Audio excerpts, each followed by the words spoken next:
Yo, what up, man? We back with another one. We got a lot to get to. We back with the usual crew. JB, Ron, fellas, what's happening? What's up? What up, man? Man, what y'all know? Chilling, chilling. Man, it It was a lot chilling. of it was a lot of playoff basketball. Even though it's the first round, it's still a lot of playoff basketball, especially in Mm-hmm. the East. Mm-hmm. Cause we're gonna dive right to it. Cause we had two teams that blew 3-1 leads. Mm-hmm. Orlando blew a 3-1 lead to Detroit. Mm-hmm. Boston blew a 3-1 lead to Philly. Mm-hmm. No, both teams had closeout games on their home floor. They could have went ahead and finished them off. Mm-hmm. Orlando could have finished them off in six in Orlando, but that was Mm-hmm. the game that Orlando had like a 20-some point lead, Mm-hmm. blew the lead because they missed like 23 or 24 consecutive shots. Mm-hmm. Orlando got back in the game, came back, won, forced the game seven, and then closed out Orlando at home back in Detroit. And Mm-hmm. now they going to the second round to play Cleveland. Same thing with Boston. They had a 3-1 lead. They could have closed it out in seven at home. Of course, Jason Tatum didn't play, but I'm not even gonna credit Tatum not playing as to why they lost because it shouldn't even got to the point where they had a closeout game or went to game seven. You got a 3-1 lead. You shouldn't go to game seven. You should go ahead and finish them off when you got a chance. So that means both teams had three games to Mm-hmm. win one and they couldn't. Mm-hmm. So do you think it was more so the Pistons coming from behind 3-1 and winning the series, or Orlando losing it? And the same can be said about the Philly and Boston series. Orlando don't really got no experience of being big time games like that. Let me first say that. You got to have experience. And that's why we lost in the playoffs. It's more about Pistons coming from behind, and they were tougher. We they were tougher than Orlando Magic. Right. So in Boston Celtics, I I did not see no fight in there no more. I don't see no fight in there. In At Boston. this yeah, at this point, if I were Boston, I would break up the team. So you would trade either one of Tatum or Jalen Brown. I would trade them both. Trade them both and Both. start from scratch. Yeah, why not? Man, that's tough. What's so tough That's, about man, you got to keep one. Can't trade them both. You got to keep one of them. it? Why I say trade them both? Because you don't know who is number one. You don't know who is Michael, and you don't know who is Scotty. Well, I mean, Tatum did miss 90% of the season. Right, Uh, so Jalen Brown without Tatum this season, or 90% of the season, was in the MVP conversations. right, And they had the Boston had Boston Celtics as a three seed when a right, lot of people thought Boston was probably gonna be a play-in team this year right. without Tatum. But the fact that they finished the season as a three seed, or hold on, what were they two? No, that was Now there was a three. two seed. There was two. No, there was two. Three seed was 3C was us, I think. now three Or seed was the what three seed was the Knicks, yeah, and they yeah. played us the My six bad. seed. So Boston finished as the two seed. Right, But Boston was a three seed for majority of the season and finished the season as a two seed because they got Philly. right, And then Orlando ended up getting Detroit, which was the number one seed. So Boston finished the season as a two seed, and they spent majority of the season as a three seed right. without Tatum. But I'm gonna say this, and then I'm gonna go to Detroit Orlando series. I think that five out that they played with Joe Mazzulla and chucking up all them threes, they live Mm-hmm. by the three, they died by the three. Right. Now, if you got three games and you only need to win one of those three games, it should not come down to game seven. especially Right. when you got a guy on your team who was in MVP conversations. So you can't say you didn't have a guy. You Right. had a guy, you know, uh, and all you needed was one game Right. out of three. So that 5-out ball they be playing where they got 4 or 5 shooters on the floor and they all chuck threes. I don't Right. think that works in the playoffs. It looked good and it worked in the regular season Right. when you causing turnovers, you getting out in transition, and you hitting threes in transition. Yeah, it looked good in the regular season, but in the playoffs, when the game slow down and you got more of a half court setting, you just can't chuck all them threes up, and and it just don't work. Right. So I think they gonna have to switch up they philosophy.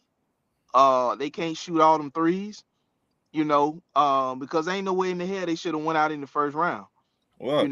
Looking at how they played this season without Tatum, and then they got Tatum back. You know, hell, for this getting knocked out in the first round, hell, Ron Tatum could have sat his ass on out. Shit, he ain't Right. had to play. He could went ahead and So sat his ass on out. right. So you see where I was going with this. What the point of keeping both of them? And this what you get. I mean, you could trade one. I mean, I wouldn't trade both. I would pick and choose between trading. The reason I say trade both because Taylor, you don't know what you're gonna get from him. You don't. As far as what you know what you're gonna get from Tatum. Not really. You don't know if he's gonna be healthy or not next season. Oh, you talking about health wise? Right, health. Oh, I'm looking at health. Wow. oh, I thought you were talking about like his production on the floor. I No. was like, shit, you're gonna get something. No. What you gonna get from Tatum? No, I'm talking about health wise. Even Brown, the comments, owner and y'all seen the comments after that game what Brown said. About Embiid. Embiid. Mm-hmm. So that Like, let flopping. me know your mindset already on to next year. But in the back of my mind, who Michael and who Scotty? Right. Who Michael Jordan and who Scottie Pippen? Between them two. Right. That's what I look at. So it's been rumored that the Denver Nuggets has probably got everybody on the trade block except Jokic. So, and Boston has been linked to, if that happens, a team to watch out has been rumored to be the Boston Celtics. Right. So I don't know who do they move to bring in Aaron Gordon if that's what's gonna happen. What they gonna move? Trade Derek White? If I'm Boston, a lot of the older players got to go. You gotta get younger. But you got to get younger to the point that that person got experience in the playoffs. You see what I'm saying? Yeah. Like the point guard that got White, yeah. I trade him. I would trade, like I just said, Taylor or Brown. Because the way Denver got beat, you need to Jalen Daniel pull your punt card. I think you might be right. You might have. I ain't gonna say might, but at some point Boston's gonna have to trade off either one of Right. Jaylen Brown or Jason Tatum, because those two players together combined what they making. If you trade one of them, you can get a lot of depth. Right.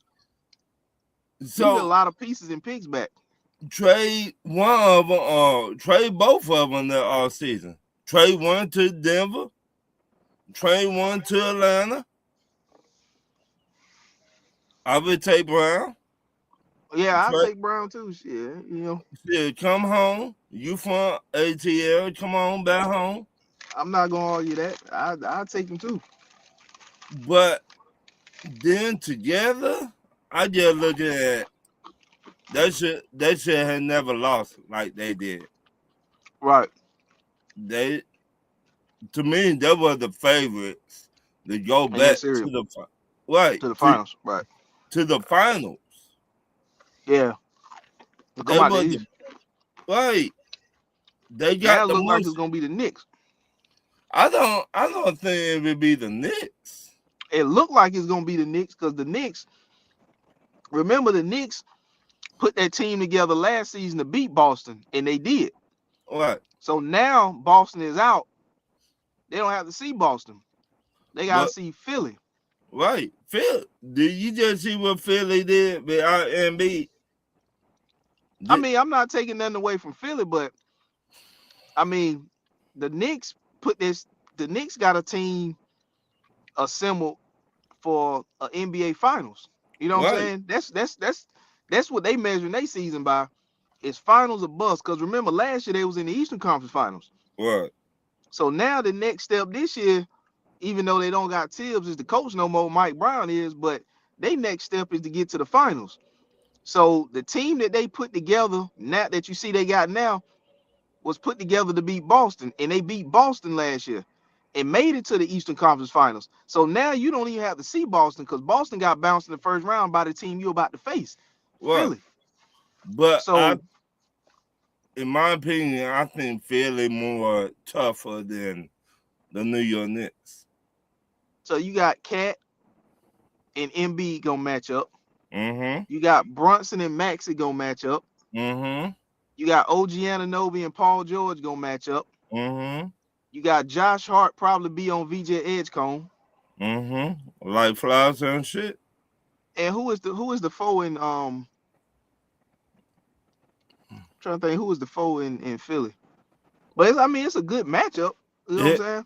To me, and that's why I said I don't got the New York Knicks because I think Cat still soft. Then you coming off the bench for the Knicks. You got, I mean, not the Knicks, but you got Andre Drummond coming off the bench for Philly, and then Mitchell Robinson coming off for New York. Right. So And, it's, I mean, it's an evenly matched series. I just didn't think that Philly was gonna be the one that get to the second round. I thought they was gonna lose the first round and be ready to move off of Paul George or either or one of them type of guys, you know. But since that didn't happen, it looked like they might be looking to add to the team instead of rebuild it. I still say Philly my pick to go to the finals. And I would say that right now. Because I don't believe in Cat. He's soft, the cotton candy. Yeah, you dominate the Hawks because we don't got no big man. But can you do the same thing with somebody your own size? Man, they dominated the Hawks because we ain't got nobody, period. But we'll get to that. We'll get to Embiid. So that's why I got Philly. Philly, they tough. They ready. You just see it. Right. I don't think, I mean, they got good guard play with VJ Edgecombe and Tyrese Maxey. Right. I ain't taking nothing away from that. But I'm trying to figure out who the other. I'm missing somebody for Philly because you got Miles Bridges. I mean, Mikal Bridges got to match up with somebody. I forgot who was out there. But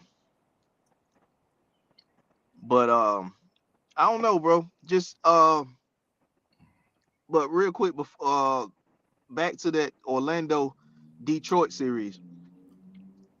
I think you said it was more Detroit coming from behind. I think it was more Orlando choking. Because if you up 3-1, again, you got 3 games to win 1. And you got to close out game 6 at home, in which you had a 20-plus point lead, but you went on to miss 23 or 24 consecutive shots, allowed Detroit back into the game, come back, won the game, and forced the game 7 back in Detroit. Now, because Jamal Mosley got fired earlier today, Orlando, they gave him his walking papers, Ron. Right. They gave him the boot. So the whole thing with the Detroit Pistons, everybody was bringing up was the fact that they didn't have another scorer outside of Cade Cunningham. Right. So now I think what's gonna happen, even though the Pistons won this series, they still gonna go star hunting this summer and get another player in there to another offensive impactful player to come in there for that. But it Right. was just more of Orlando choking because Orlando, if you look at their team, they got more scores than the Detroit Pistons. But Outside of Cade Cunningham, you can't rely on Tobias Harris. He's a third option at best. right. And Jalen Duran is not a versatile scorer like that.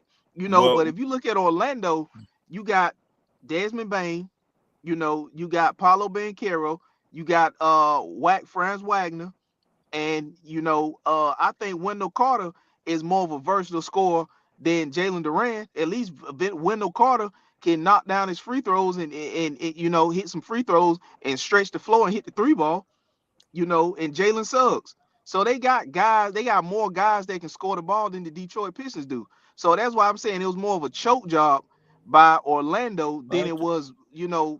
Detroit coming back and win, which I'm not taking nothing away from Detroit. You still had to fight to Right. come back and beat from being down 3-1, but Orlando But should have closed them out. And that's why Jamal Mosley probably got fired though, once because all you had to do was zone in on Cade Cunningham. let me say this about Orlando head coach. I think they were fucked up. We've been talking about the team. Every time he would say something to the team, they go the other way.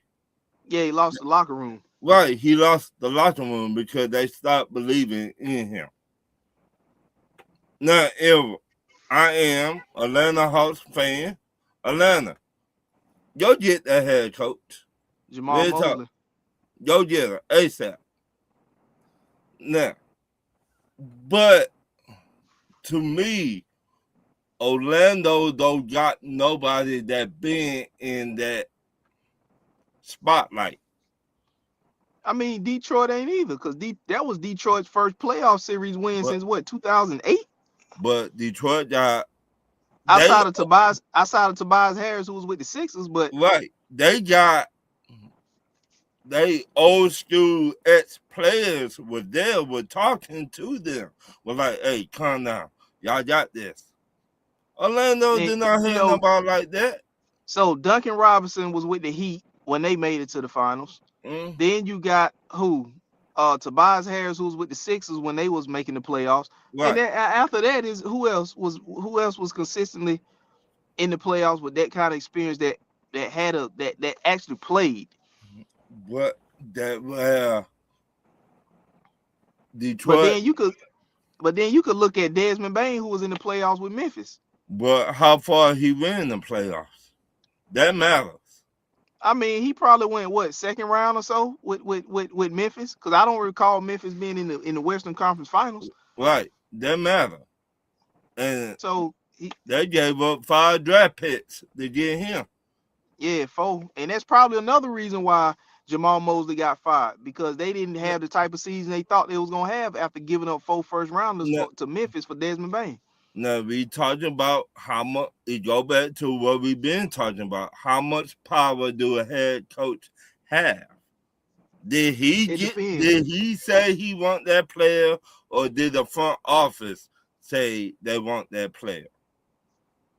Now I don't know if he said he wanted that player specifically, but they probably wanted to go out and get another player. But I'm not saying that was the guy that they specifically wanted. Right. But they went and got another guy, and it cost them 4 first rounders, right? Which was a steep price, in my opinion, for Desmond Bain. But right.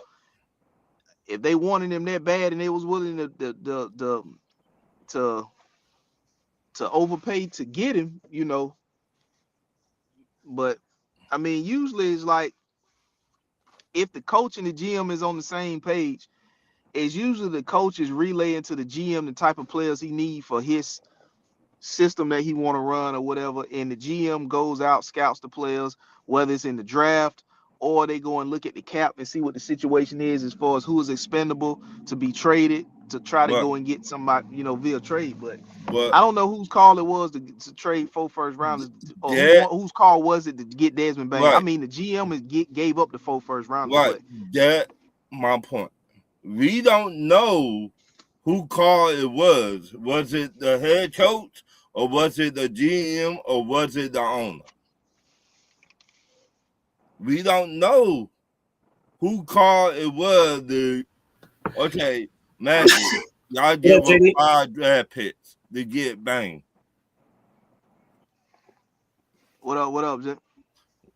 We don't But know. I don't know exactly, but I'm gonna say I don't think it was the owner. I think this was between Jamal Mosley and the GM in Orlando. Now, it was already rumored that the Orlando Magic was gonna get rid of Jamal Mosley at the end of the season. Right, They just want to see how far they can go in the playoffs with him.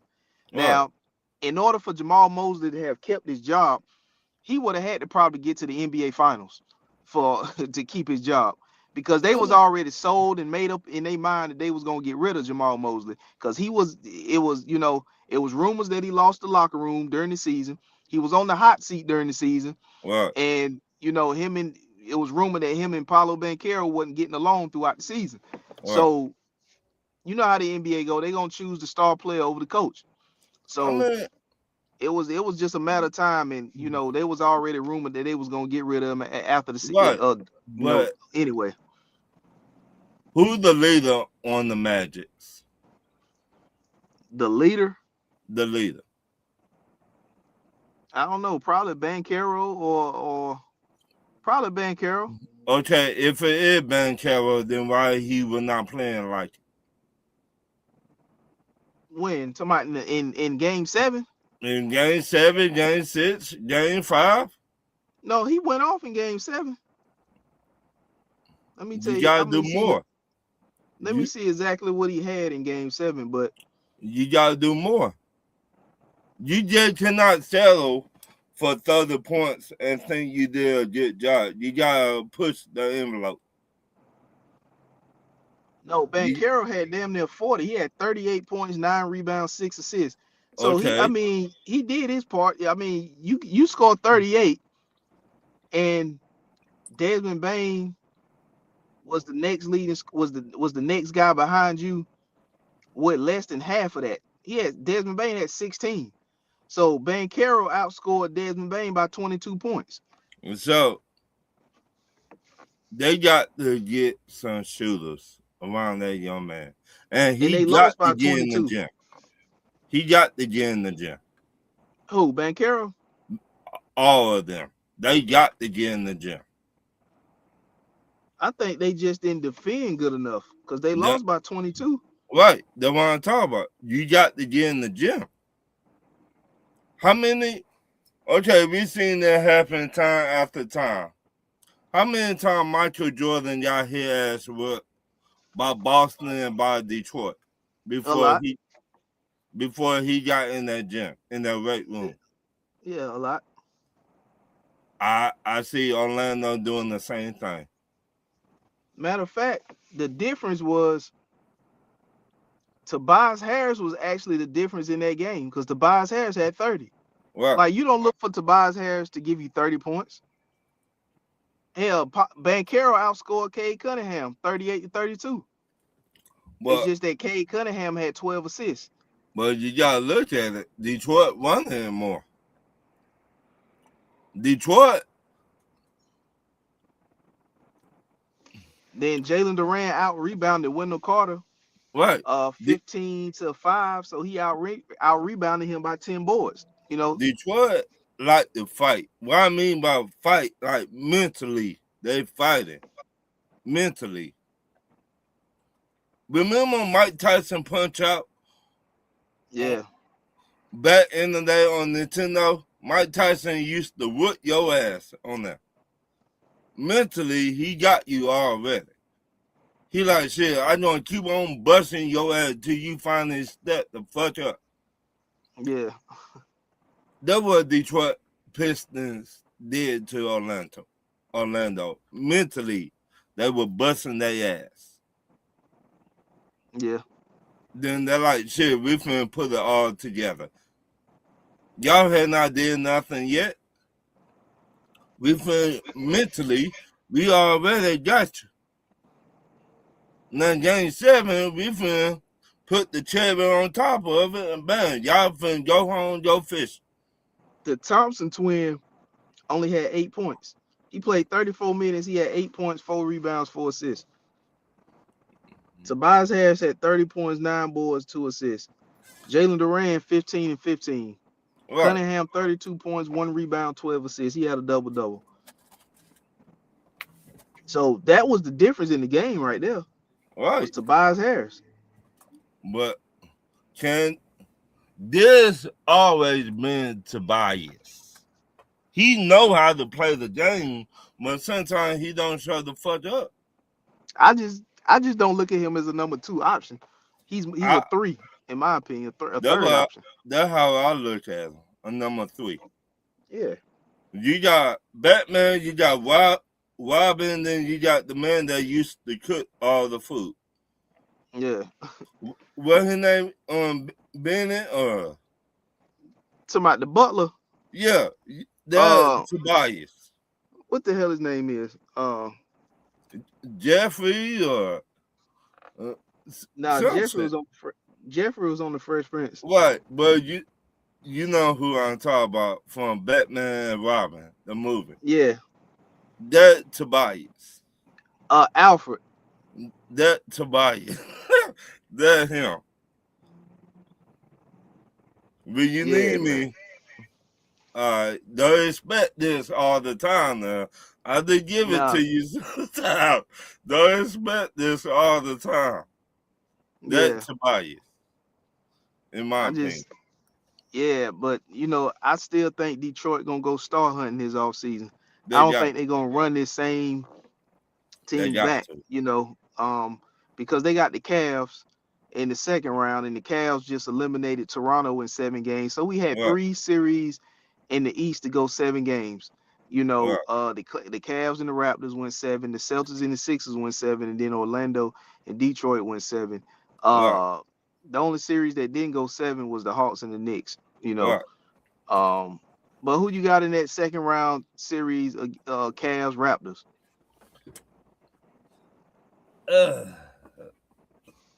I got the Cavs. So you got the Cavs going to the Eastern Conference Finals. Yeah. If they stay healthy, and James Harden show the fuck up, I could see. Yeah. Okay. Just they pulled it out yesterday. Cleveland, that is, luckily, because James Harden did not have a good game, but they played well enough as a team to over. Because that's the knock on James Harden. When he get in the playoffs, his performance, go down. And wasn't at his best yesterday, but they still had enough last night to close out Toronto.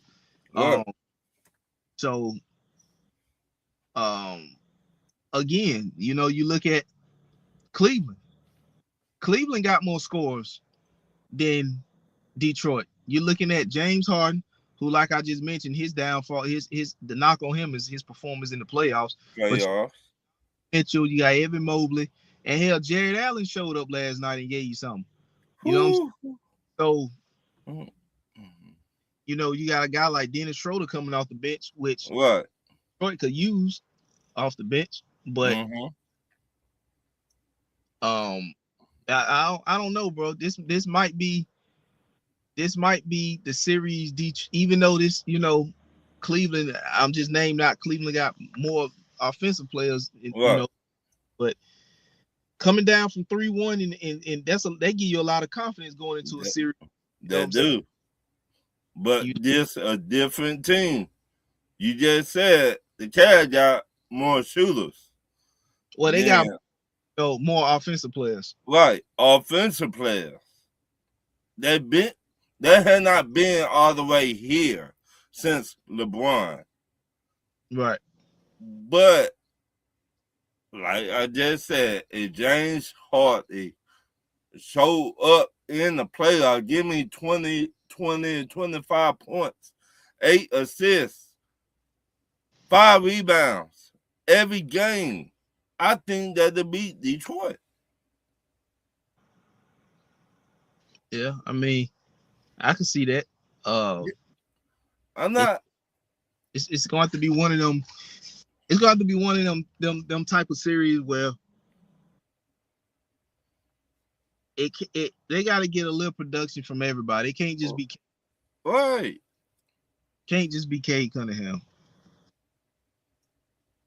But one thing that work in your favor, if you Detroit, is it's a known fact that James Harden does not perform well in the playoffs. Mm-hmm.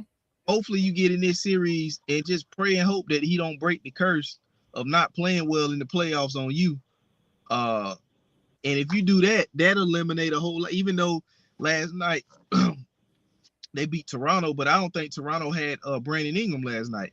No, they didn't. Had Brandon Ingram, so that kind of helped out Cleveland. Right. And then Toronto being without Brandon Ingram, helped them. But I can see I think this series is gonna be for Detroit like it was in Orlando. But I don't think it's gonna be them having to come back from a 3-1 deficit. I think it's gonna be back and forth because like I said, Orlando had more offensive players, had offensively than Detroit, but Detroit just came back. So, hopefully it ain't one of those situations where it's a choke job by Cleveland like it was. Right. And you can't bank on, if you Detroit, you can't bank on two teams in back-to-back series.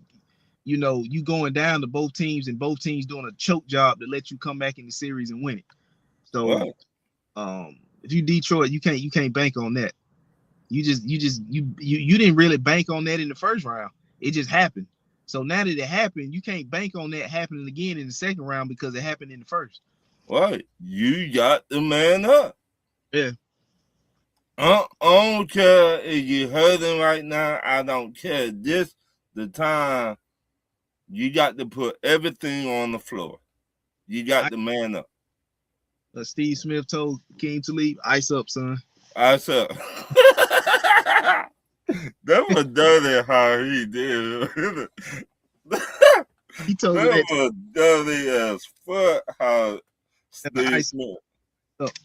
You got the ice up. You got to go to sleep, eat right, everything. You got to take care of your body for times like this.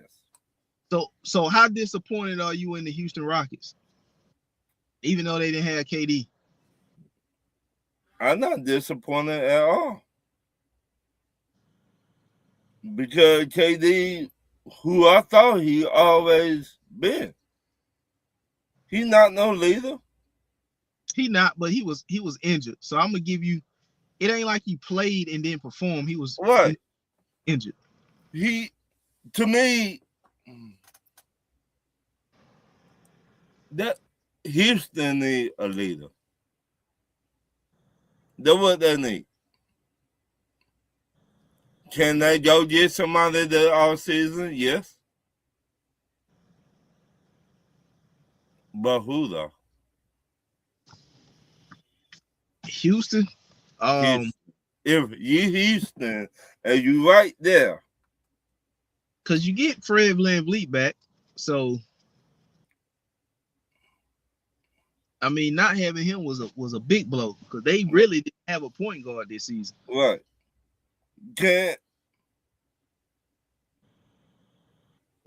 What did Tatum play? What, his position? Yeah. I think they had him at what, power forward at the 4? Can he play power point guard? Jason Tatum? Yeah. Man, I wouldn't have him out there running point, but no, I just saying though, sometimes these players they play more than one. They do, but I'm glad you said that because this positionless basketball is kind of right. It's hurt a lot of teams is getting played out. Right. That's my point right there. A lot of people playing out of position. Right. because you pointless positionless basketball, but Right. I think you need to get back To the basics. To the basics, because you saw Embiid play strictly center in Game 7, Mm-hmm. and he killed the Celtics. Mm-hmm. They did not have nobody else.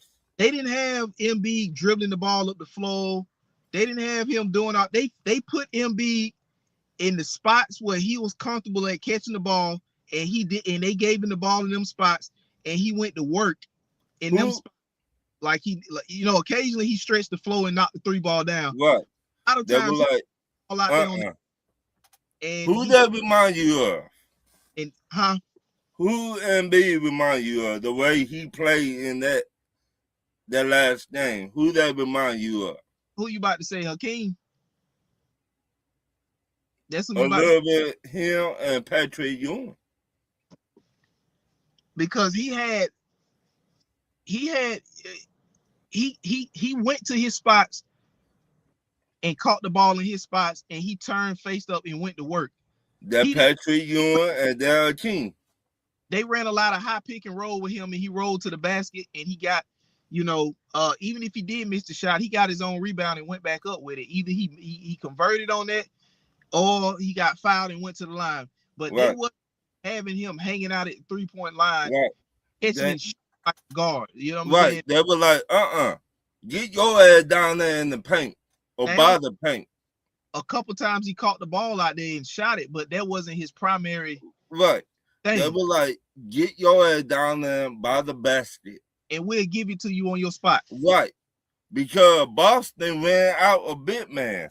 It go back to what we've been talking about. You got to have big men in the NBA today. Then you been running that 5 out with everybody. Right. When one get 5 out, you got another one coming in. When that one get 5 out, you got another one coming in.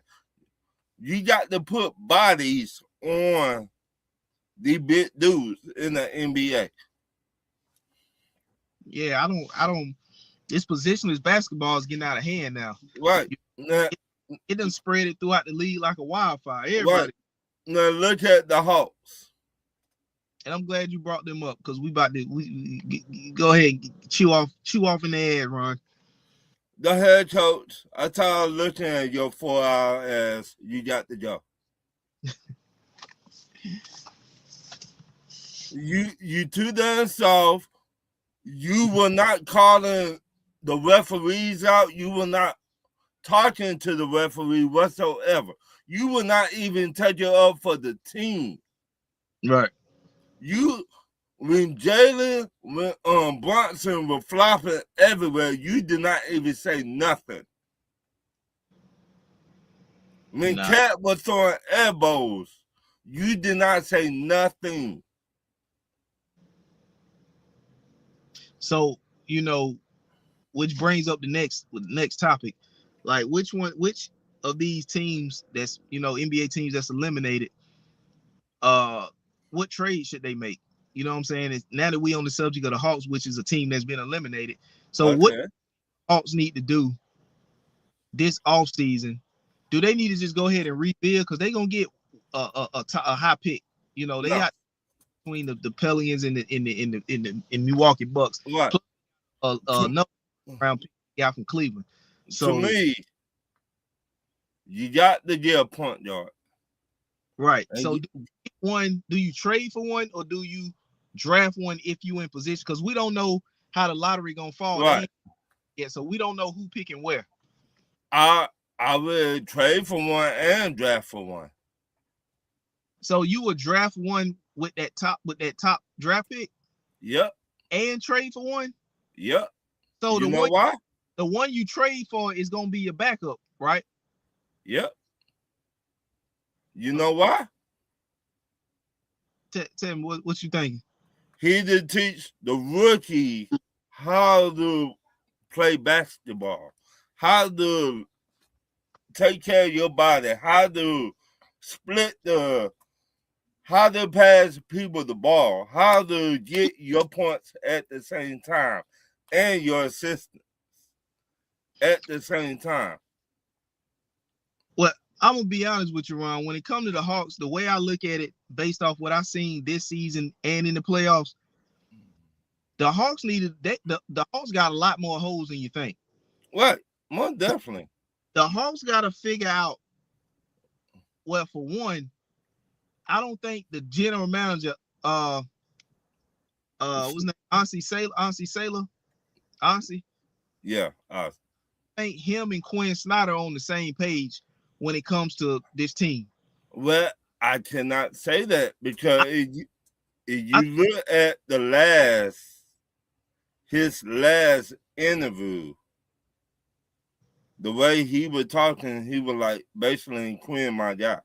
I didn't see the exit interviews. See, the thing about it is usually when you get a new GM, he comes and gets his own coach. Right, I'm with you. And assembles his own people in the front office. Right. That ain't happened. He came and this is why I'm saying I don't believe they're on the same page. Because when Ansi came, he was probably under the belief that he was brought here so he can start rebuilding. Right. But by Quinn Snyder coming here, he was under the assumption that they about to compete and win some games and try to compete and win games and compete. Right. That's why you seeing Zachariah Ricochet not playing. Because Quinn Snyder's not playing young players because he's trying to win. But Ansi Salah is trying to get these young guys to play because he's under the assumption that we're trying to rebuild and go with a youth movement and go in that direction. So they're on the same page. And two, you don't trade away Trae Young just to say we don't have a ball handling point guard to look at the return you got back for Trae Young. It's almost like you traded Trae Young to get money off the books because you got McCollum back, a guy who you may not even re-sign, and then you got Corey Crispers back, a bench player who ain't did shit. Right. So you didn't even get no picks back in return. It was just those two players. So that's how you get off a trade. That's not signaling rebuild. I'm with you on that. But again, Quinn, that's why one of the reasons that's why he needed to get fired. How you not play your rookie? Your first pick, how you not play him till you get up? But because Quinn Snyder is coaching under the belief that he's there to try to win games, which I get it because as a coach, you want to win games wherever you at. You don't want to go in there and say we losing games on purpose. You want to go in there with the mindset of we're trying to win games. So I get it. Okay. But honestly, it's kind of like they don't seem like they're on the same page. Right. If you trying to win games, see what your rookie, your number one pick could do. That he could maybe help out. The way we got beat like we stole somebody's lunch money from the second grade. But what I don't understand, is how are you crying about you don't have a ball handling point guard when you traded one away? That's my point. That's why Quinn. It's not like it ain't even like they traded away Trae and had a solid plan B. Because usually, I could see if we had Trae Young playing right, and we had another guy behind him that's giving you 19 points. Let's just say this guy that comes behind Trae is at 26, 27, and he's making $50 million a year, right? And you got a guy that's coming up behind Trae in limited minutes is giving you 15 points. So you could be like, okay, damn, we might can go off with Trae and his million and roll with this dude that's still giving me 15 points in limited minutes, assuming that once his minutes increase, so will his production. Right. But so they didn't have that. So you know who Quinn remind me of? A plan B just to cry and bitch about, oh, we need a ball handling point guard. We need playmate. You had that and you moved off of it without a plan B. You're right about that because they did not want to pay Trae. That's the only reason, in my opinion, they moved off of Trae is because he was due for a contract extension. Right.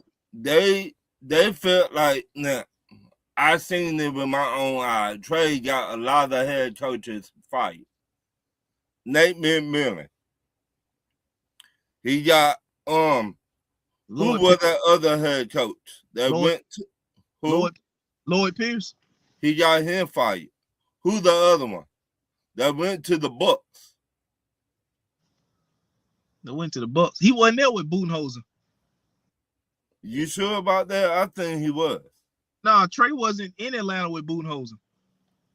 All right, well, you got 2 head coaches fired.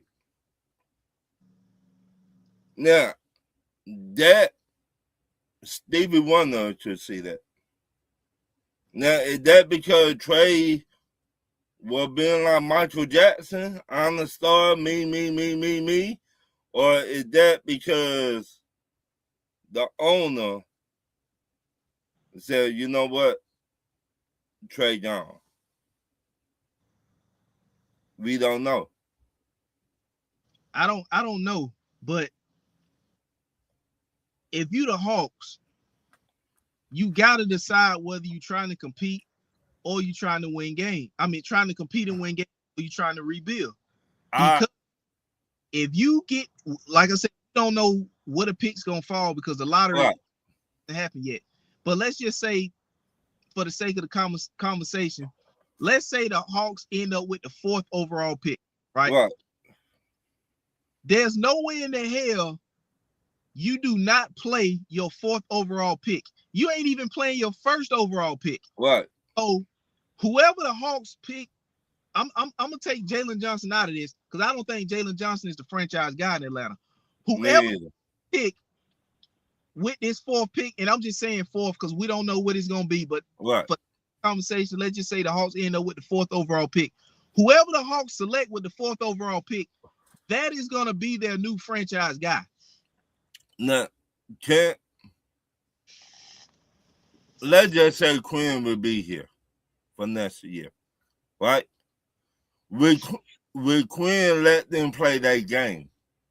You go if Quinn is here next year, and the Hawks pick whoever they pick with, let's say, like I said, for the sake of conversation, the 4th pick, whoever they pick with the 4th pick, and Quinn is there next year, that is going to confirm to me that they're not on the same page. Right. But once again, Quinn has to play that. You can't sit that 4th overall pick because Ansi Salah, to be honest with you, if we outright had our own pick this year, I think he might have would have taken the season.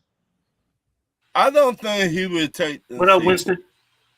I don't think he that type of GM. I think he's the type of GM like this is first year. So right. He came into a situation that the previous GM put together, not him. Right. Because remember, Jalen Johnson wasn't Salah's pick. Right. I think he's the type of GM. We gonna see where everything fall at. Y'all do your job on the floor, and I'm gonna handle them behind the scenes. And whatever we need to get in the off season, that's what we would get. Well, see, that's what I'm saying. Quinn Snyder is not on the same page as Ansi. So because Ansi as the GM wants to rebuild his team, he can't go in the direction that Quinn Snyder want to go in and win games. But once again, Quinn ain't playing Zachariah Ricochet, and Zachariah Ricochet played his best basketball with Trae Young. Trae Young is now, when Trae Young left, Zach basically went to the bench, and Quinn Snyder didn't really play him, unless we would be somebody. He got garbage. They got to sit down. They got to have that meeting that I've been saying. Him and Salah and the owner got to have that meeting to get on the same page. If Quinn want to be here, Quinn got to play everybody. If you don't want to play everybody, then you got to go. Point blank. Yeah, they got. If you don't want to play a Ricochet so he can get the experience, then you got to go. This small ball Look what the New York Knicks got done to us. We cannot keep on playing small basketball. You got to get a big. So it's a lot. Like you said, Ron, first thing first, before you even make a decision on what you're going to do next, you need to figure out what are we even going to do. We need to have this meet with the owner, Quinn. Yep. The thing about it is, honestly, just got here. He ain't been here but one season. This is Right. first year. So you Right. can't use another GM after only one season, and you just Right. that was only here for a couple seasons. So it's going to be a bad look if you keep rotating Right. it through front office personnel like that. You, Quinn, the GM, and the owner got to sit down and talk. The only reason I think Quinn is still here is because the owner gave him just as much power as the GM. So the GM can't fire in without the consent from the owner. And I think hey, Winston said Bronny averaged more points per game over the last month than the season and playoffs than y'all rookie. I mean, than y'all playing. Right. But once again, if before our GM became the new GM, the first question I would have told the owner, I would have told the head coach, let me do it my way. You did it your way and you had not won shit. Let me do it my way. That means I want to hire who I want to hire. If I think, for example, if I think Mark Jackson to come fix the team, don't question me about who I bring in. To me, Quinn, what team he was with before he came to the Hawks? To my Utah? Yeah. He went to the finals with Utah? No, hell no. Second round was okay. So that let me know you never been. You don't know how to get to the finals. You don't know how to get there with the players that you had in Utah. A lot of head coaches that finna get fired this summer. They got championship pedigree. They've been there in the finals. We need one of those head coaches that been there that bring that attitude. We don't got no attitude. Yeah, we waited till almost the game 7 was over, then we want to fight. It's too late now. They up by 50. We scored 19 points in the first half. Where's the fight at? Yeah, I think to me, they dropping the ball on Zachariah Richardson. I don't think he is as bad as the people trying to media. Right. To be. I think Quinn just not playing him because he averaged like 13 points his rookie year. Right. So, again, that let me know what I need to know about Quinn. I bring in players, but you don't play them. Matter of fact, I got it right here. He averaged 13 points, 4 rebounds, 1 assist, 1 steal, and 1 block as a rookie.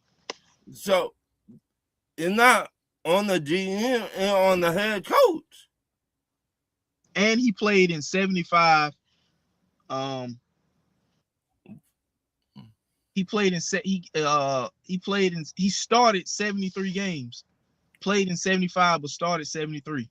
Right. For Quinn, everybody was on the sideline sitting down. For Quinn not even to look his way. I don't get it, man. I don't get it. Again, we need a head coach that got their pit bull mentality. And I'm not, hell no. Doc Rivers, hell to the motherfucking no. I mean, he's Zachariah Richardson at 6'8". I think that with 6'8" wingspan, you could have put that on a shorter point guard and right problems for a short. Took that man to Brunson out of the game. Now, I'm not saying he was going to take Brunson out of the game, but what I'm saying is at 6'8", you know. Make it tough for him. I think at 6'8", with him only being in second year of the NBA, I think he got a lot of versatility that could be used. Like Right. he played point guard over in France. So even if you want to use him as a point guard when Trey sits to have a ball handler, or you can have him in the game with Trey and have his 6'8" frame and wingspan on the other point guard, or just to cause havoc, like you said, to kind of hide Trae Young's defensive inability. Right. Do that. But Quinn, I just don't play my guys. I don't. Quinn remind me of the head coach that got fired last year from the New York Knicks. Tom Thibodeau. Yep. Tom Thibodeau just played his guys through the whole season. So the Hawks, like I said, they got to figure out, are they going to rebuild with this high draft pick they're going to get, or are they trying to win games? Because if they trying to win games, you're going to have to do a lot of shuffling to the roster, because I'm going to tell you like this, Ron, the GM, Ansi Salah, I don't believe he think that the Hawks are a true 5th seed team. The way we got the hell beat out of us in the first round, we were not really a true, not 5th seed, I'm sorry, 6th seed. We ended the season. That we are a true 6th seed team. But a lot of flaws, and we got high because we had a weak second half of the schedule. Right. I ain't gonna sit here and sugarcoat. We had a weak schedule. Right. You gotta look at it. We beat the teams that we were supposed to beat. All the solid teams. And half of the teams, or more than half of the teams, were tanking. The fucking tanking. The Brooklyn Nets was tanking. The Chicago tanking. Chicago was tanking.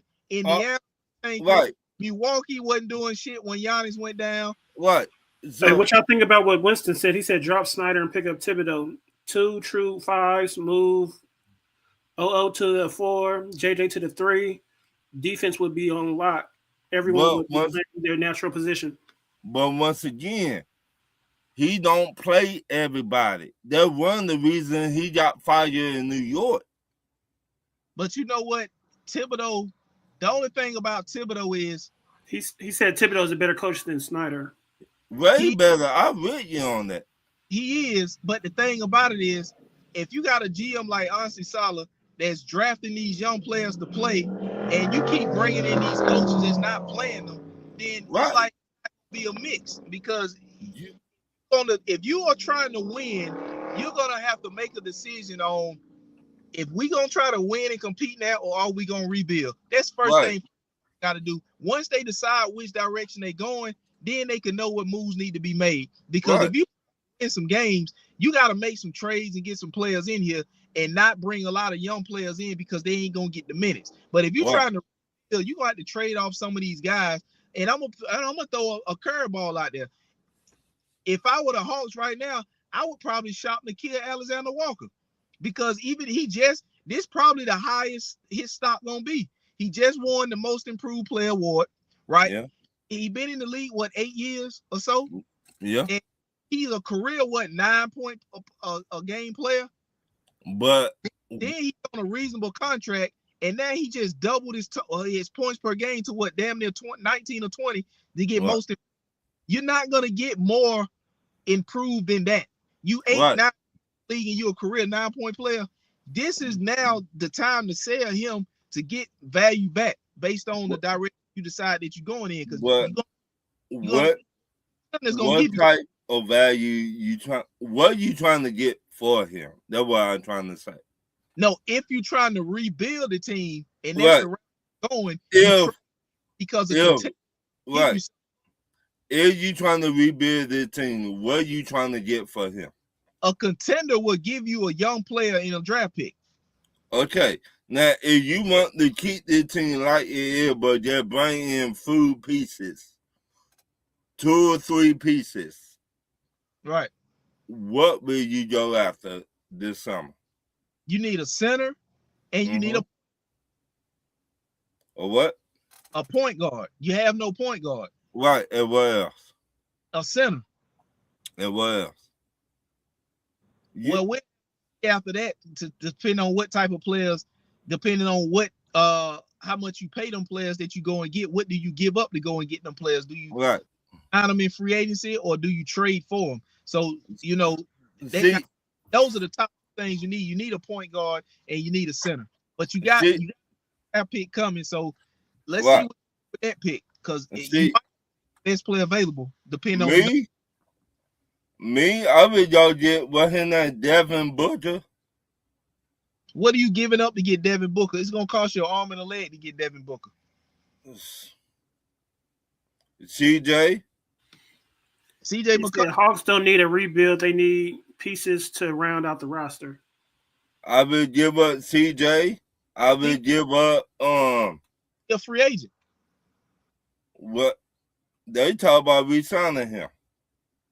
I will resign him, but trade him. But what is CJ McCollum gonna do for the Phoenix Suns?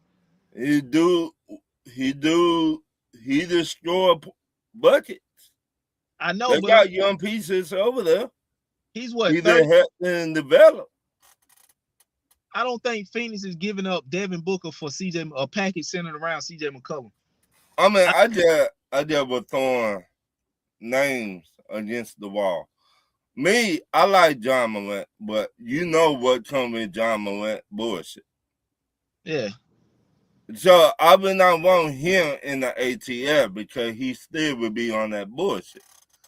Can he score points? Yes.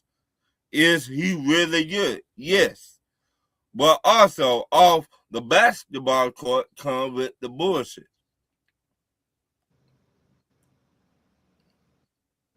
We don't need that. To get Booker, the contracts have to match up in total cost unless you're adding picks. Booker isn't a leader. He's a hooper just like KD.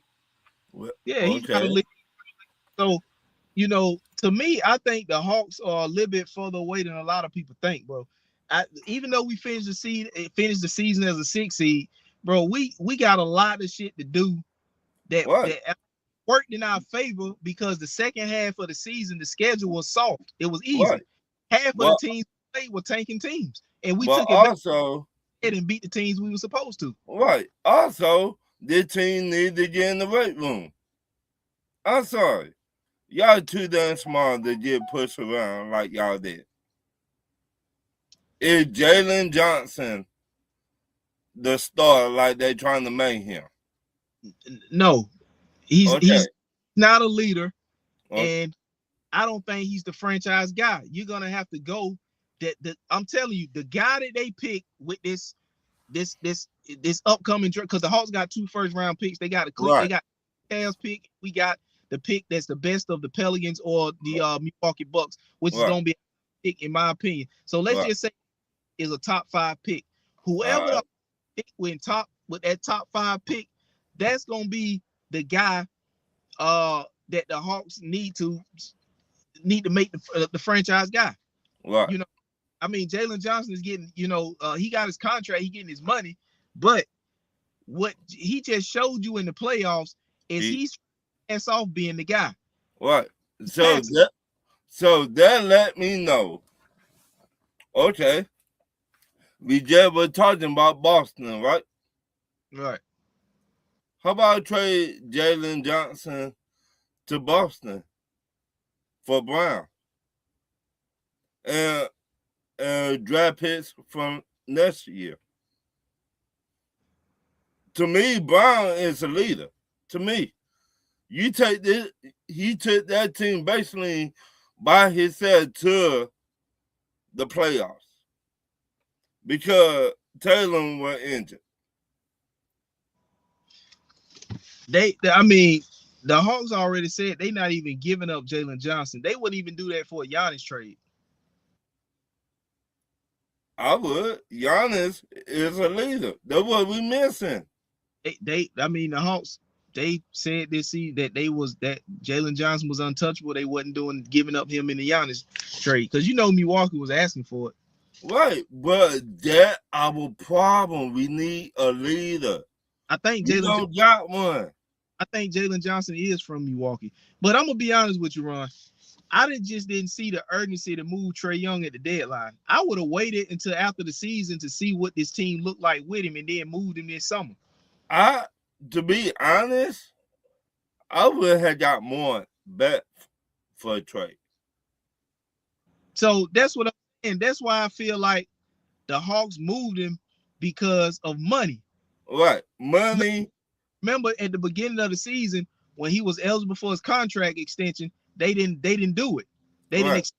didn't. Him and his agent was surprised that they didn't offer the extension. So they said, play it out and we'll revisit this after the season. Right. And you know, a week or so into the season, Trey get hurt. You know what I'm saying? A couple season he get hurt. Did he really get hurt, or did he was playing like he got hurt? No, he got hurt because he missed a lot of time. He missed a lot of time, and then he came back and played, on minute restrictions, and then boom, they traded him. So he only played a total of 10 games this for the Hawks. So we need a leader. Now, I've been seeing this going around Facebook, Twitter, Instagram. Ant-Man. He is a leader. He from the A.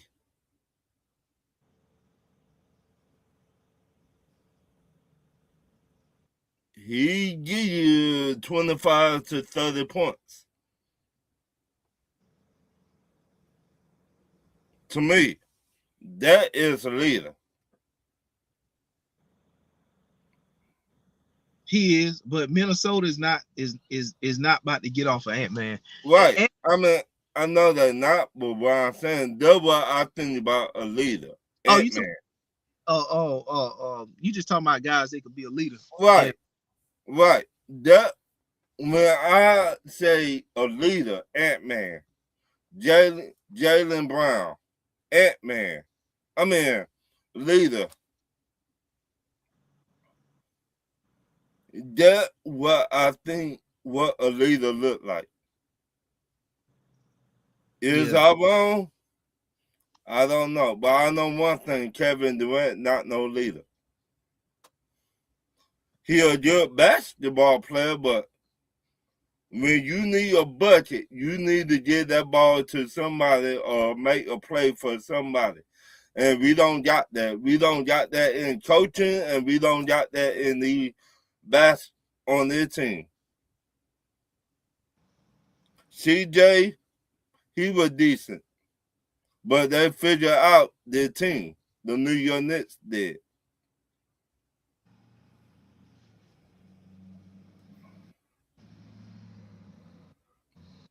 So now you gotta go back to the table and throw something else at them. You gotta do something else in the offseason with their team. Yeah, but I'm just of the mindset that before the Hawks do anything, they need to decide what they're doing. Right. Because, they got this top pick coming up. Well, they got coming up. One of them's gonna be, like I said, it's gonna be who's that on a guy that you're not gonna play because you're trying to win games? Let's see. Again. And then the other thing is gonna be when you take this guy high, who goes to the bench? That again, we don't know if our GM gonna keep Quinn as the head coach. To me, I will fire Quinn so fast. Time he walked off the court that last game, I would, hey player, yeah. Y'all give me your key card. But yet, give me your key card, you don't go home.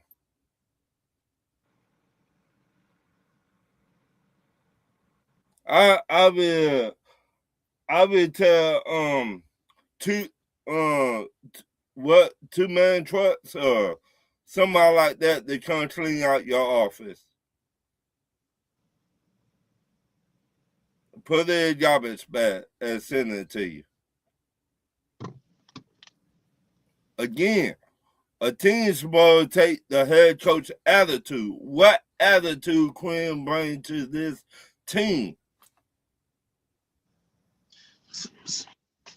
I don't know, bro. It's just so real. So realistically, let me ask you this: if you were the Hawks, who would you target? Like, what free agent would you target? Now, I put something in the chat. I would target 2 big mans, 2 point guards. Whether it don't whether you sign them as free agents or trade for them, whichever one, who would you try to get? It don't matter if you're trying to sign them as a free agent or you trying to trade for somebody. Okay. That's if you still trying to win with Quinn Snyder as your coach. Okay, since you put it like that, then we're talking about making Joker paying Joker, right? So everybody else gonna be expendable. So what you trade for Murray? Yep. Well, I mean, he stay injured too, but you know, but it just depends on what you do with this first round draft pick. Right. These 2 picks. Right. You need somebody to take over games as a point guard. He maybe stay hurt with them, but when you come to a new team, it'd be a different story. But I hear you with Jamal Murray, but the thing about it is Jamal Murray needs a big. We've only seen Jamal Murray playing with Jokic. So what do you think Murray is gonna be now older in his career? Well, I ain't gonna say old because he's not like old about to retire. Right. But I'm saying he's not young. Right. You know? So he ain't 20. Put it like that. He ain't. So we've seen him have injuries, and we've only seen him play with a big Jokic. Atlanta don't have a big. So how good of Jamal Murray you think you're gonna get in Atlanta that you see in Denver without a big in Atlanta like you got in Denver? Okay.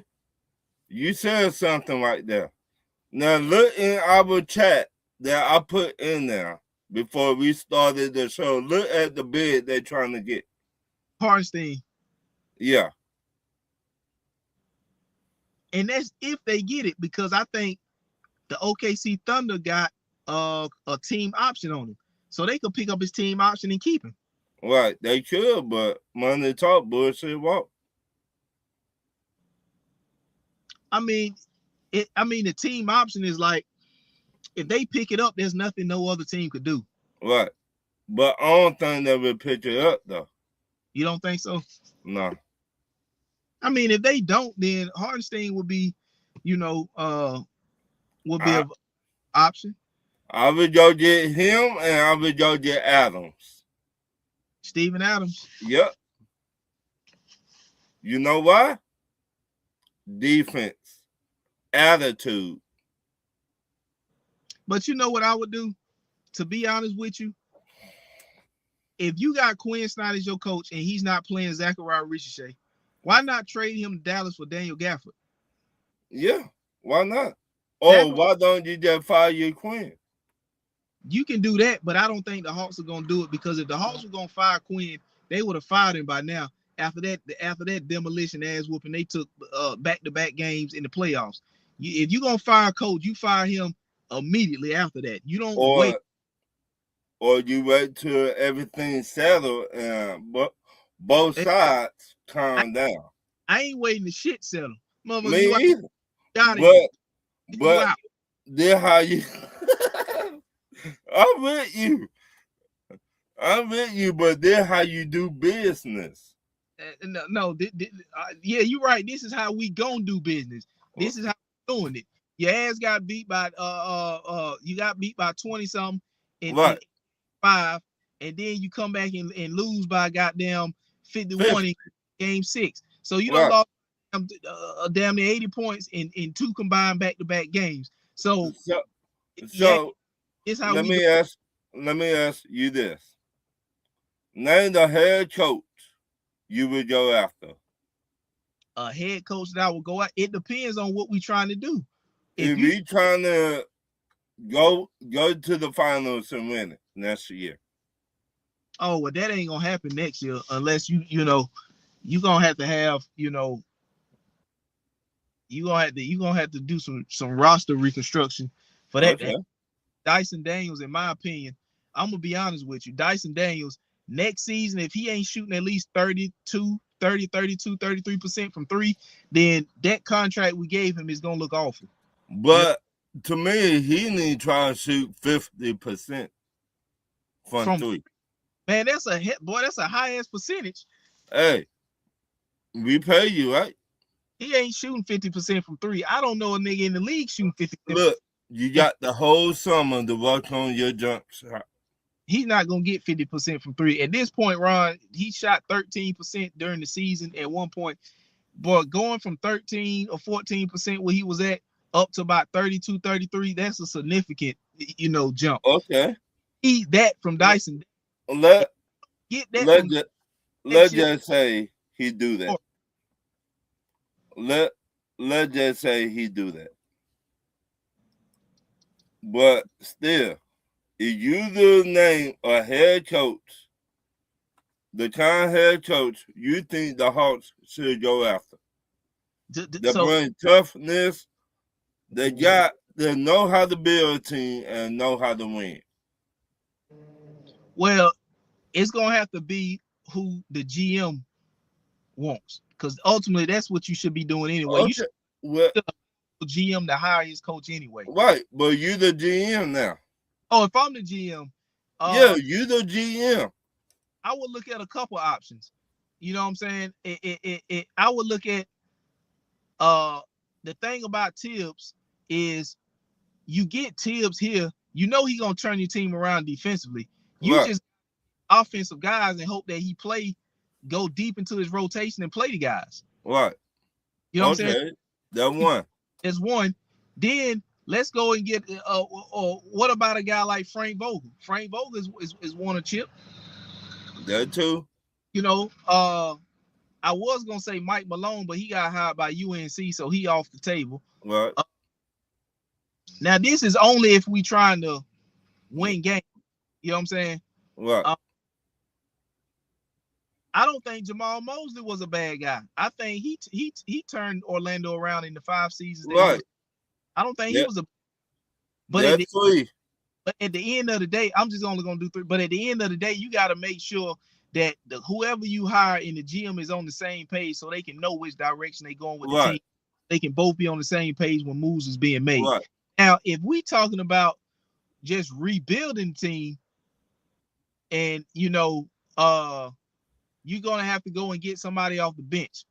You know what I'm saying? Sam Cassell or somebody like that. If you're talking about rebuilding the team, because you ain't gonna. If we talking about putting fear in the New York Knicks in the playoffs, Boston in the playoffs, all these top teams in the East in the playoffs, put fear in them. Who will you hire as a head coach? Even if you go and get Thibodeau, it's going to take you a couple years to get the guys in there that he needs to turn the team around defensively, because we don't have a big, you know what I'm saying? We got guys on the court that play soft, and I hate to say it like this because Jalen Johnson is a hell of a talent. He athletic as hell, but he plays soft. Right. Soft as cotton candy. You're going to need a big. You got Jalen Johnson, who's right now the star on your team that's playing soft. You can't have that. So you have to have a hell of a lot of stuff to happen. And, as far as turning around, if you get a coach like Tom Thibodeau, because we know Tom Thibodeau going to turn your team around defensively, but it's going to be seasons looking at the roster and the type of players that they got now and the contracts that they got. Because like I said, if Jalen Johnson can't get up to, I'm not Jalen Johnson, but Dyson Daniels, if he can't get up to about 32% from 3, then, that contract is going to be horrible and it's going to be hard to move. What? It's going to be hard to move. Ain't nobody going to want that. So, now, who will you trade for? You the GM. If you could trade for a point guard, shooting guard, whatever, who will you trade for? Oh. Like player and player. A player that I would trade for, realistically? Realistically, you need a point guard. Okay.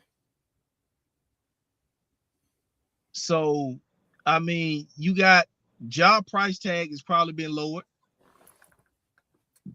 But once again, will you mind off the court issues? And then again, too, let me back up before I say this. It depends on what pick we get in the lottery. Okay. Because if we picking high enough where I can get Darius Acuff or I can get Darren Peterson, then I will pick one of those two guys with that pick, and then our point guard position, it'll be solved. Then I would just ship elsewhere. Let's just say we pick at number 3. If you picking 3 and Darius Acuff or They're right there. Both of them not there. They there. Both of them there. Oh, well, I don't think both gonna be at 3. I think one is gonna be at 3, but not both. But to just based off what you said, you probably would go Darren Peterson. You know what I'm saying? If he's there, and now that's your guard. That's your point guard. Right. So now I don't have to go and trade for a point guard unless we are going to get a backup, which ain't gonna, which shouldn't be, too much, which we already got on the roster, in my opinion. Right. And the kid Alexander Walker. Right. He's a backup. Matter of fact, before I get my numbers mixed up, I just want to see exactly what his numbers is. Since he's been in the league. Well, New York Knicks beating the Sixers like they stole something. 57-41. So he's a career 10-point a game guy. And Embiid acting like he injured already.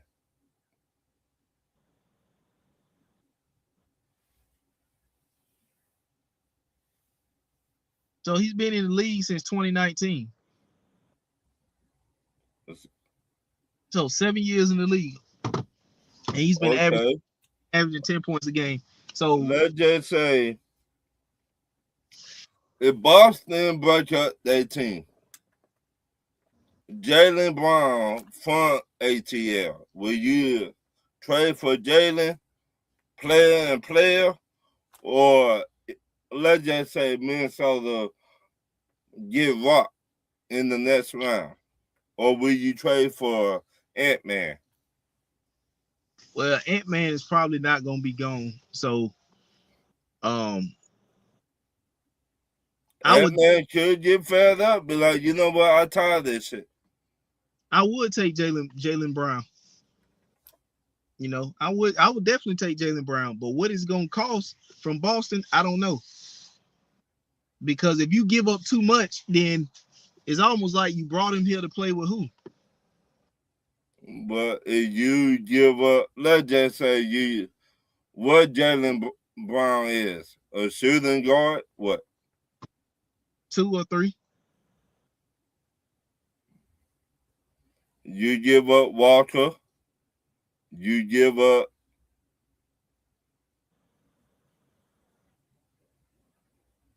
I give up Walker and a draft pick. Not my first draft pick, but my second. To get Jaylen Brown. They probably gonna want more than that because the pick we got is from Cleveland. Cleveland is in the second round of the playoffs, so that pick is gonna be in the 20s. Yeah, you're right. It's just something we gotta think about. I mean, that's what I'm saying. How many do with this the roster the Hawks have now? Let's just say they do bring back CJ McCollum. Mm-hmm. And like you said, they got a top 4 draft pick. Mm-hmm. So add in whoever they take. Do you see that roster finishing the season as a 6 seed again with Quinn Snyder as the coach? Not with Quinn Snyder, the coach. So what do you see them being, a play-in team? I mean, I do see them as a 6 seed without Quinn Snyder. That's what I'm saying. I think talent got Quinn Snyder, made him a good coach, but without talent, he cannot win. just like where he came from. Talent got him to the second round in the West. Not him being a good coach. I think that talent does to take him so far. Just like with us. I think our talent just to get us so far with him.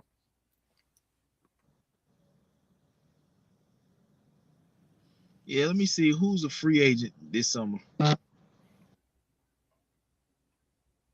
What position we need? Center. So these are the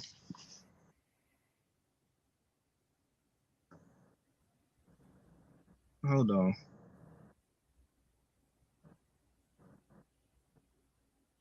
The available centers. Okay, you got Isaiah Hartenstein from OKC. He's 27. Are y'all getting him? He got a club option, so OKC could pick up the club Well, option. we need 2 centers. Nikola Vucevic, who's 35. Nah. But you could throw some money at Walker Kessler from Utah, because Utah they got Jaren Jackson there now, who they traded for from See, that's who I wanted. Jaren Jackson they traded from Memphis, and then they still got Lauri Markkanen in there. If I'm Atlanta, I would go get Jared. So Mitchell Robinson will be an unrestricted free agent. He's 28 years old. We need somebody like DeAndre is 27 years old. He got a player option. We need somebody almost 7 foot. Andre Drummond, who's 32 years old, he'll be an unrestricted free agent. How about the dude from New York Knicks? Yeah, that's what I'm saying. Mitchell Robinson. Yeah, I go get him too. He brings that toughness. Yeah, he's 28. Mark Williams from the Phoenix Suns, he's a restricted free agent. He's 24 years old. Walker Kessler, 24, but he's a restricted free agent. So right. I would probably throw some money at Walker Kessler and make the Utah Jazz match it. If they don't match it, then we got a bid. So even if you get a bid, you know, I don't think if you got guys that's already, you know, offensively scoring the ball, I don't think your big that you get in Atlanta needs to be a huge commander of the ball. You know what I'm saying? Just get his in the flow of the game. Right. I don't think the dude from the New York Knicks. That's what he do. I don't think you need to be nobody you run your offense through, because you got offensive guys for that. He just need a rim protect, rebound, and bring toughness. Right. The New York Knicks. Mitchell Robinson. Yeah. So I go get 2 bids this all season. Grab me a point guard, get a backup point guard too. Bam. The backup point guard to teach the rookie how to survive in the NBA. So let's just say both Darius Acuff and Darren Peterson is going off the board when the Hawks pick. Who do they go? Best player available? Yep. Okay, so let's just say the best player available at that point would be, let's say, Cam Boozer. Ooh. So Cam Boozer is what, a power forward? Yeah, but we got those. So what that's what I'm saying. So who drops down to the bench or slides to another position for that top draft pick to play? Because you're not drafting nobody that high to put them on the bench. Right. Then when I would trade back with somebody. If, to me, we got a power forward. To me, in my opinion. We need a center. We need point guards that will create their own shot. That's what we need. Or would you kick the tires on trading, or kick the tires on moving a contract that you don't want for a point guard as a 1-year rental to get you to next offseason. See, to me, I don't want no rental. I want to go and do this. Because the available guards in free agency, Colin Sexton's available, Kobe White is available, Gabe Vincent is gone, so he's gone. CJ McCollum is gone.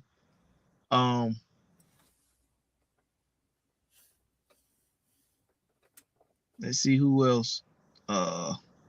It really ain't much of nothing after that, bro. Not Right. for, you know what I'm saying. I think a contender is gonna reach out to Portland about Drew Holiday. Yeah. To be honest, I could see Drew Holiday here. For that That's price, the kind of point guard we need. because He did shoot. they got Scoot Henderson in Portland. Remember, they brought Dame back. Right. He did shoot. He did create shots for other people. That's the kind of point guard I look at. But what shooters do we have? Dyson Daniels is shooting 13% from three. We don't have a big. That's why put Dyson Daniel ass in the gym the whole summer. And just let him work on his game and get stronger. To be honest, their whole team need to be in the gym. Let me see what Drew Holiday contract is. I know he got a pretty healthy contract. Their whole team need to be in the gym.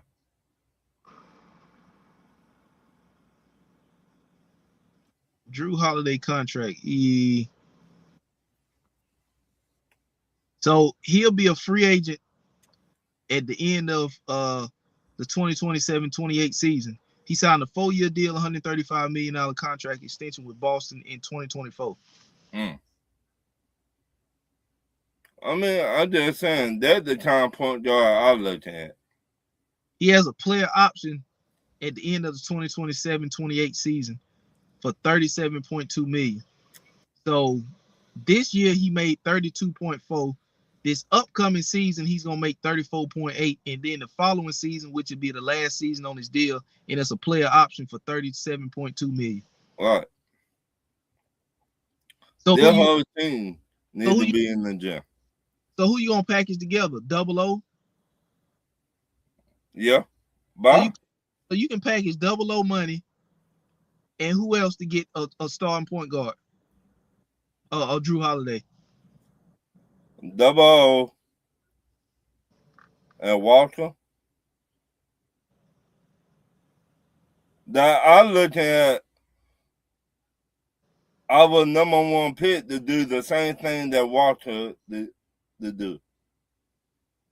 The same thing. That's just me though. And Double O, he had not really did nothing in the playoffs. So Jalen Johnson, you got a player option. I mean, a team option for Jonathan Kuminga. Nickeil Alexander-Walker next year is gonna make $14 million, or next season make $14 million. Okongwu gonna make $16 million. Corey Crisper is gonna make $13 million. Ricochet gonna make $13 million. Gabe Vincent gone. Buddy Hield is on What Buddy Hield is? Buddy Hield's a shooting guard. I mean, I don't know why we did not play him during the playoffs. We waited after New York got up big to put him in the game. Again, coaching matter. You go back to Quinn. You go back to Ozzie. What kind of head coach you looking for? You looking for somebody to prepare a team, get a good team together? Mark Jackson out there. So what you trying to do? A sign and trade with Yeah. CJ back to Portland? Yep. Because other than that, you really don't have anybody that you trying to, Jalen Johnson, you're not moving. Kuminga, who you gave up Porzingis for, he got a team option for $24 million. I would sign Kuminga. They probably gonna pick the team option up to see how he play next season out at $24 million before they offer him an extension. The kid Alexander Walker got $14 million on the books. Onyeka Okongwu got $16 million, and Corey Kispert, who you traded Trae Young to the Washington Wizards to get back him and CJ McCollum, has done absolutely nothing for you. I mean, I just figure something got to change with the team, and start with the head coach. That's how I look at it. You need attitude. Yeah. You need a head coach to go the fuck off on the referees. I seen Brunson flopping like 8 different times, and he got the call. And Quinn did not say nothing. And the referee looking at Brunson like, yeah, you finna get the call. And Quinn over there watching back and forth did not say nothing.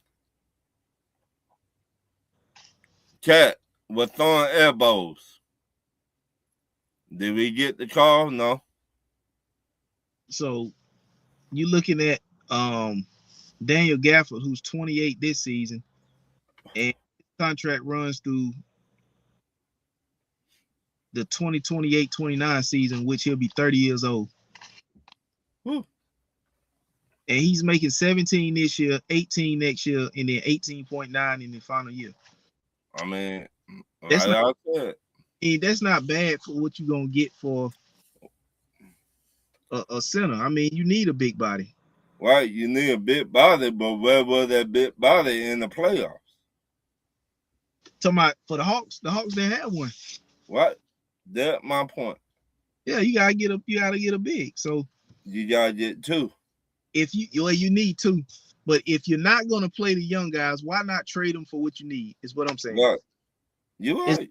It's no point of keeping Zachariah Richie saying you're not going to play him and you need bigs when you could team that's rebuilding like the Dallas Mavs and get off of and they'll get off of Daniel Gafford because they got their.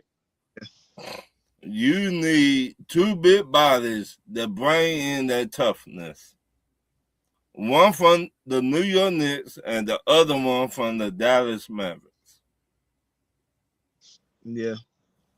And so I don't know, bro. They gotta figure some stuff out. They gotta figure it out.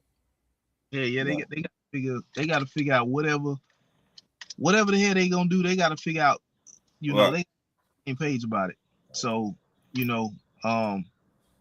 don't know what the hell they gonna do, but what they did in the playoffs is crazy as hell. Right. What we're gonna switch over to the NFL real quick before we wrap it up. Okay. You still got some free agents available after the draft. Okay. What are a couple free agents that's still out there that'll be the best landing spot for them? Like you got David Njoku, L'Jarius Sneed, you got Stephon Diggs still out there. Me, I would go get Sneed. For who? Bring him back. Atlanta. Y'all just drafted AJ Terrell, brother. Well, you need somebody else too. Because we got Clark Phillips. That man trash. So you would take L'Jarius Sneed to sign in Atlanta? In Atlanta, in a heartbeat. Right now. I think L'Jarius Sneed, in my opinion, will go back to Kansas. Or Kansas City should be trying to get him because, for one, he's familiar with that Steve Spagnuolo defense because that's where he comes from. And 2, they only got rid of L'Jarius Sneed because it was time to pay him. Right. If he wasn't coming up for a payday, they wouldn't have traded him. And now he doesn't have to be the number 1 corner. He could slide to number 2 because they just drafted Buddy from LSU. Right. pick, and they traded up to what, 6? to 3 picks. They traded up 3 spots to get Buddy out of LSU. Right. Now, if you trading up from, well, you already had a top 10 pick, so you traded even high into the top 10 to draft this guy. This guy's gonna be your number 1 corner. He's gonna be on the field starting day 1. So now you your Snead, who no longer has to be the number 1, can slide to the number 2 in a system that he already familiar with. Then or because Diggs to me in trash, both of them. Yeah. They're both trash. They're both got off the field issues. If it's not the baby mama, the wide receiver Diggs going to court. Yeah. I don't want that on the team. Is he a good wide receiver? Yeah. But you got too much off the field issues. To me, he fit better in New England, Washington. Who need wide receivers? Who need wide receivers? Yeah. Jacksonville. Jackson. Like you said, Washington. I mean, for Diggs, I think Diggs need to go somewhere where he can be like a number 3 at this point. Right. You don't gotta be the number 1, number 2. You to be the 3 and 4. You would get your little touches. But other than that, I mean, and the corner Diggs, he trash.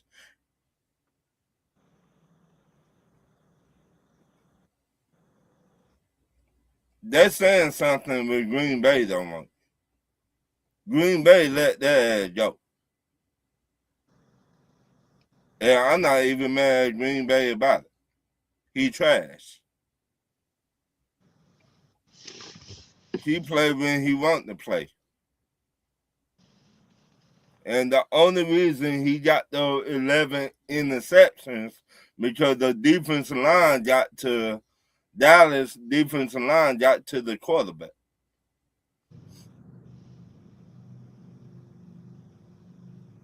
Yeah. Who else out there? Warren Jennings, wide receiver, he out there.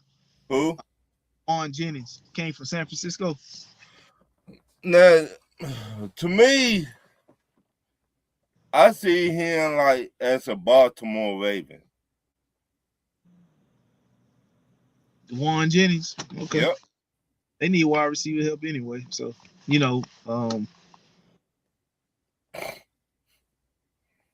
you got like you said, Debo, Joey Bosa, he's still out there. Joey, the only way he would get picked up and somebody go down with a bad injury. Yeah. In training camp.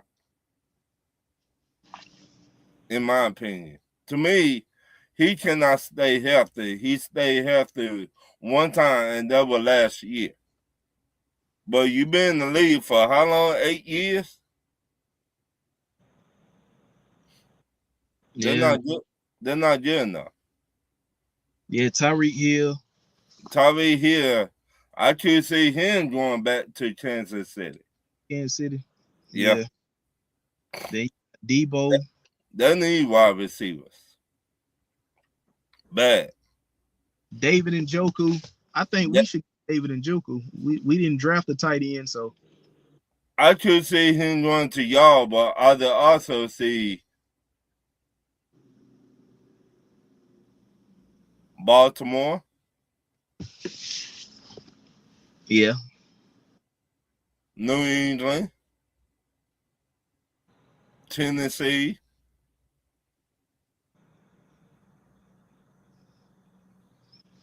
Yeah. Debo is out there. Reddick, he's out there. Hassan Reddick, he done. He done. I'm sorry. He done. And to be honest, y'all brought in Hassan Reddick He got what? #1 pass rusher? To my that was that we got him after Arizona. That was during Right. the Matt Rule era. Right. And how many sacks he had? I don't know, but we didn't resign. He did better with us than he did in Arizona, but it wasn't enough for us to give that kind of bag to him. Right. You know? I should see him Cleveland, Cincinnati,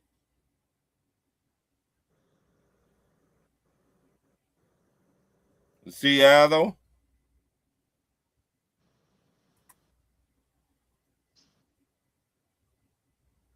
Detroit.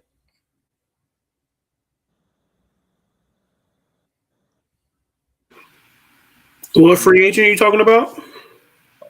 Haason Reddick. It's on Reddit. Yeah. So Dallas might pick him up. Dallas don't need pass rushers. They're gonna try to pick because I take him over Clowney because they had Clowney last year. Yeah. I mean, they both decent. Clowney's still a free agent, right? Right. Yeah, I think Dallas only signed him for a year. They're both decent, but who will you? To me, Haason Reddick, he ain't gonna retire. Yeah, because his tenure with the Jets didn't. When Did he not do shit. Like, he was with the Jets last year. He got traded from the Eagles to the Jets, and then Yeah, he didn't do nothing after the Eagles though. Nah, he was looking to get paid and wasn't showing up and all this. Yeah, he just fell off bad. I could see Tennessee pitching him up. Reddick. Yeah. They also need pass rushers. Yeah, I probably would go Joey Bosa before I go Haason Reddick. Bosa cannot stay healthy. That's his problem. He can't, but shit, Haason Reddick, he ain't gonna show up. They both give you the same thing, both of them. No, I'm talking about when I say don't show up, I'm talking about he might not even show up to camp. Oh, he might report to the damn team, Ron. Shit. Right. Shit. Then yeah, don't retire. You don't want to play football. I mean, who else out there is a free agent? Who you said, Debo? Who you had Debo? Who you think Debo will go to? Debo, I've been hearing Debo might be going back to the 49ers. I don't know why. Because they do not want to pay Debo. I think Trent Williams wanted back. Yeah, they got Trent Williams back, but to me, Debo, dog, you got to lose weight, dog. To me, Debo was the 49ers, like he was everything. Their identity, though. You know what I'm saying? He came out with the boom box, you know what I'm saying? He was doing everything. Like they lost their identity when they Debo. He got to lose weight, at least 60 pounds. Dog, you too big. You said 60 pounds. Damn. You see him lately? I ain't think he got big enough to the point where he didn't do Eddie Lacy. I don't think he got to lose 60. He lose 60. I think his career over. So you think he drop maybe 20 pounds? How about 40 pounds? No more than 30. Now I don't even say 30. 20 pounds is a lot. I say right. Drop some that weight though. He don't even look like a wide receiver no more. He a gadget player now. I don't think he's gonna be. He's just a situational player. I don't think he's a full-time receiver. Right. So I think they just for special packages. Right. If you want people to take you serious, dog, your health more important than anything.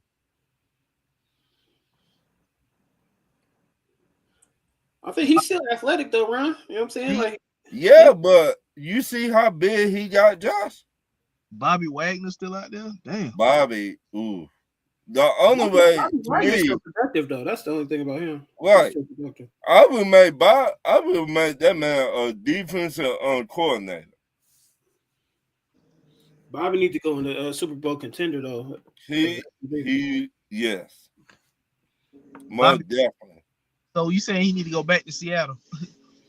If they need, think if they need Seattle a Super presence, Bowl contender. No more. or they might go to what did the Broncos replace Greenlaw? No, Greenlaw went back to San Fran, didn't he? Right. Yeah, He went back. Did they replace him in a draft? Did they sign a linebacker or a draft linebacker? Go back to them because they're Super Bowl contender. I don't remember. Let me check. I don't remember. Yeah, because I think that'd be a good look for them. A veteran presence on that defense with PS2.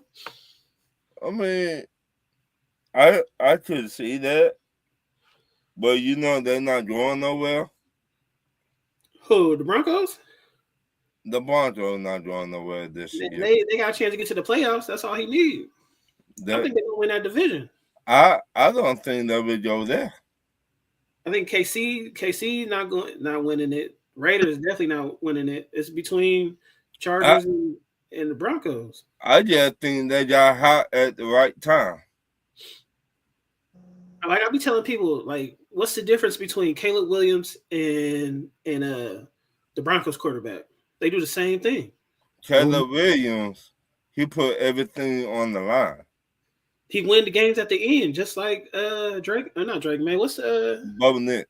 Bo Nix. They do the same thing, right? They do, but Caleb, they win the game at the end, man. They ghost the first 3 quarters, right? And then they come alive the last 5 minutes of the game. Caleb got that attitude that, like, I don't give a fuck. I mean, hey, they both win the same amount of games. Right. They now, both win division. To me, Bo Nix did why I say when you lose a lot of players like Denver did. Denver lost a top 10 D tackle. He went to Tennessee Titans.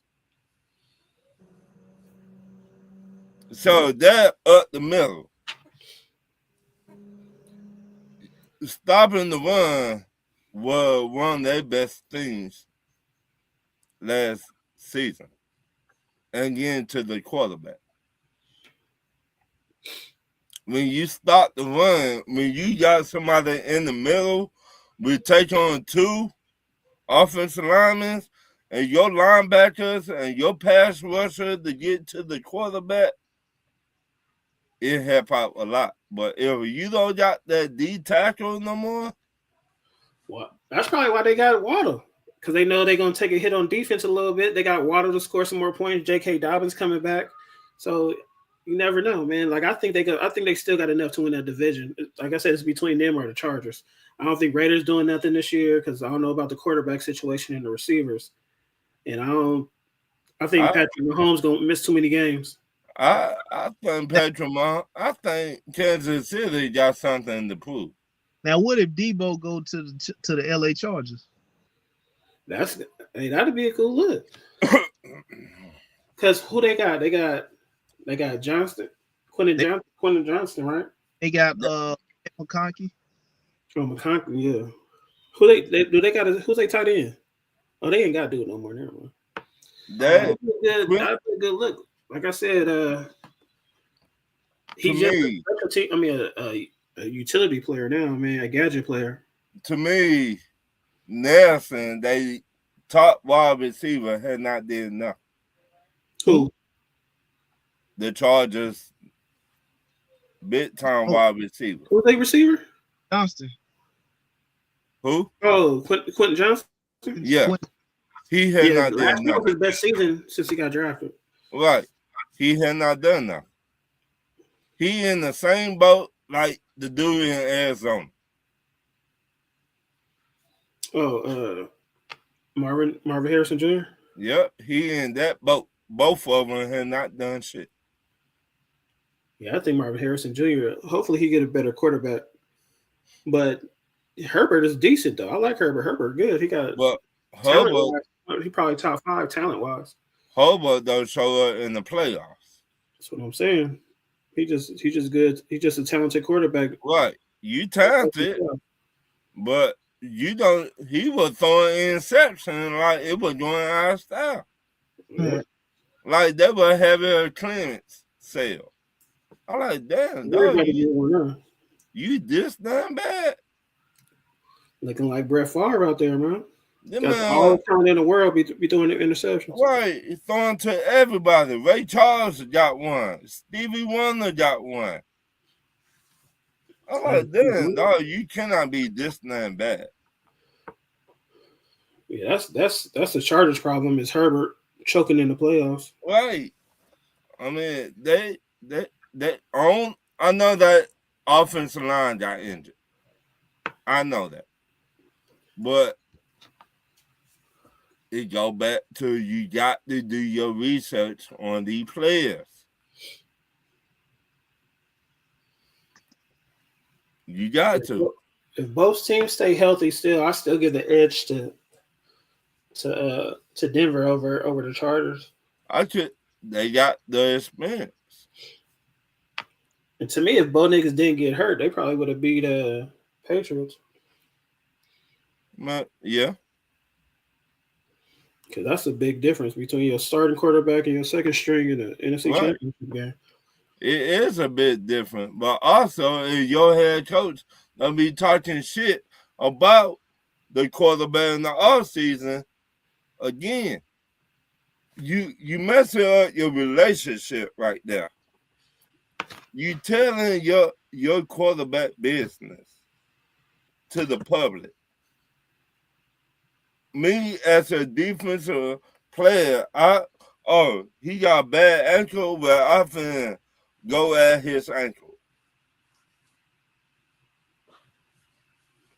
Yeah, Sean Payton talked too much for his own good. Like he you talking too much shit. You giving defense building board material. They're like Carolina. If they head coach come out and say, well, we don't fuck with Bryce Young. I don't like that short motherfucker. You giving defense building board material. Or he got messed up arm. You see what I'm saying? You helping out the other defense. You cannot do that in the NFL. Yeah, Sean Payton's outdated, man. Like, right, Sean Payton didn't get asked for that shit. And I like what Bo Nix said. Motherfucker, who the fuck you think you is? Yeah, knows. Bo Nix seemed like the type of quarterback that he'll bite back at Sean Payton. Right. Hell yeah, he already did. Right, he already did it. He said, motherfucker, don't be telling my business. Nix ain't no Russell Wilson, man. Right. He nothing like Russell Wilson. It's weird because I think both of them like that about each other. I think Bo Nix know that Sean Payton gonna talk shit to him, and Sean Payton know Bo Nix gonna talk shit back to him. So that kind of they might feed off each other. But somebody like Russell Wilson who ain't gonna talk shit back, right, gonna be something that's not gonna be something Sean Payton like. He likes when somebody get feisty. Right, but when your quarterback give you a 2-piece, how will you like that? He gonna do that Latrell Sprewell to talk him out. How would he like that? I don't know, man. We gonna see. But they say I know y'all talking about the Diggs brothers. They say that's a package deal. The who? So they going to the same team? Trayvon and Stephon Diggs. They said it's a package deal. Who I don't know how true that is. I know Dennis been saying. I've been hearing it though. They was like, where one go, the other one gonna go too. Well, like I said, Diggs, the wide receiver got Stephon Diggs. Got too much going on off the field right now. So he won't be back in New England because right. Own shit going on off right. So you don't want to bring him back because it makes you look worse than what you already. Yeah, they already got Dobbs and they supposed to get AJ, right? Yeah, supposed to. Right. So that's two receivers right there. Okay, AJ Brown. I could see him back with his head coach, ex-head coach, Mike New Vrabel. England, Who's Vrabel? AJ. Yeah, Yeah, I think that's where he's AJ going. That's Brown. going first. But the problem with AJ Brown, he a me guy. Give me the ball. Give me the ball. Give me the ball. He gonna beat. Yeah, I think he could beat that in New England. Right, but when you're not catching the ball, then what? Then you're not having your way, then what? Will you pout on the sideline or reading a book on the sideline like you've been doing? I don't think he likes Hurts either, though. I think their relationship was sour. That relationship been over. It done. I think, yeah, that plays a big part in him acting the way he does. And Right, they talk about trading Hurts every day. So who the wide receivers in Jacksonville? They got Brian Thomas. he's a boy. Occasionally when they put Travis Hunter at wide receiver. They talk about making him a corner, a straight corner. How did he do last year? He got injured. He got hurt. Oh, he got hurt. Oh, yeah, he did get hurt last year. I mean, he did decent. It wasn't no. He got to put on some more weight though too. Right, you too small to play both. You too small to play wide receiver and corner. If you're a corner, you would go at the number one wide receiver. I don't think he want that smoke. No, I don't think, and he was too small to jam people up. But Right, man. Well, I mean about a number one wide receiver, Mike Evans. He just got to get stronger. You gotta get in the weight room, son. You got to. So, but I mean, a lot of these teams need wide receivers. A lot of these teams need corners. They can cut some in what, 3 weeks, 4 weeks? Yeah. Ralph? Yeah. And Josh? 4 weeks? Something like that, maybe like a month or so. They're gonna start cutting when camp. Yeah. So they got Deshaun Watson as QB1. We're in the lead for QB1. That the problem. Do you play with?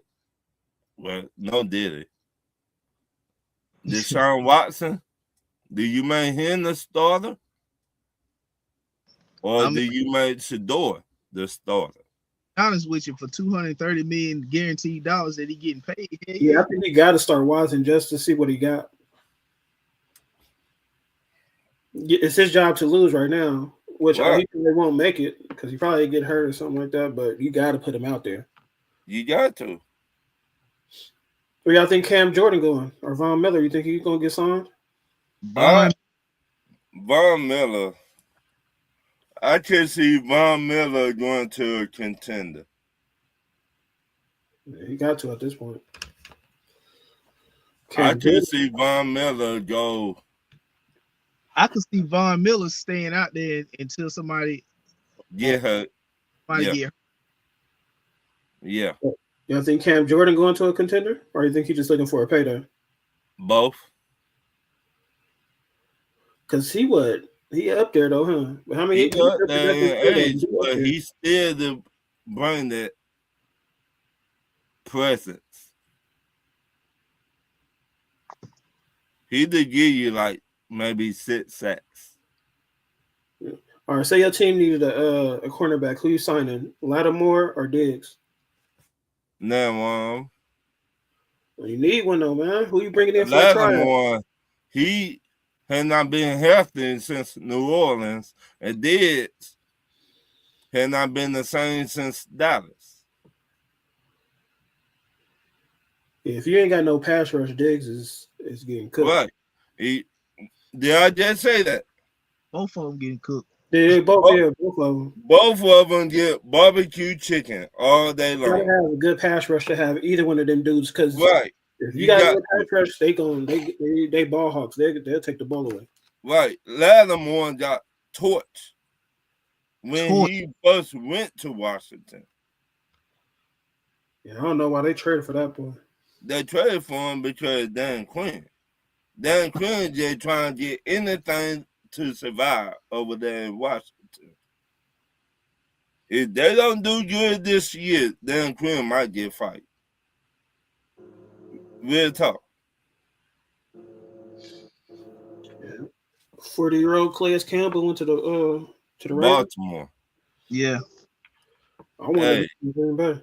That man right there, boy. Man, I want him in Green Bay, man. He nasty with it. Damn. 40-year-old boy. 96 to 46. Are you shitting me? Who's that? The New York Knicks. 96. Who they playing? The 76ers. Damn. The 76ers losing? Mm-hmm. Oh, Big time. they be talking so. Yeah, that's all good. Big time. Shit. Yeah, it is. It's 98, 96, 68. Oh, 68. Shit. Damn. But- boy.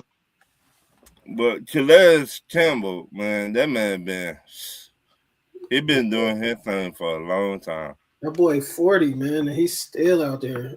For a lineman, I could see a quarterback, you know what I'm saying? But for a lineman to be out there being productive, And I need Green Bay needed that big body in the middle because we needed nose tackle. We got Wyatt and Hargrave though, but we needed like a run stuffer, man.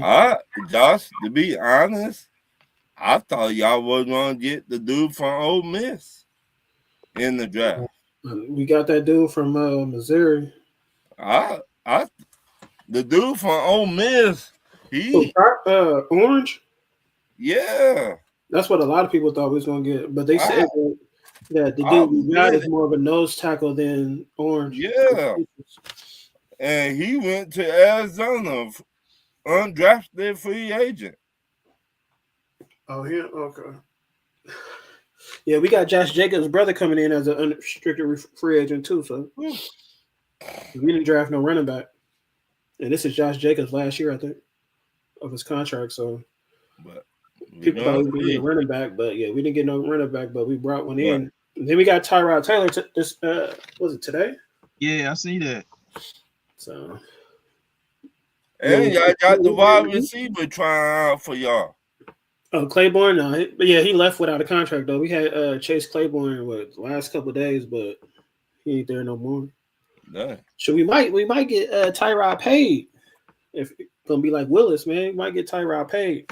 Hey, Tyrod a good backup. That's what I was good with it because we had Ritter. He's and a the other dude. We let Ritter go. You have who? We had your boy Ritter, man. They're not my boy.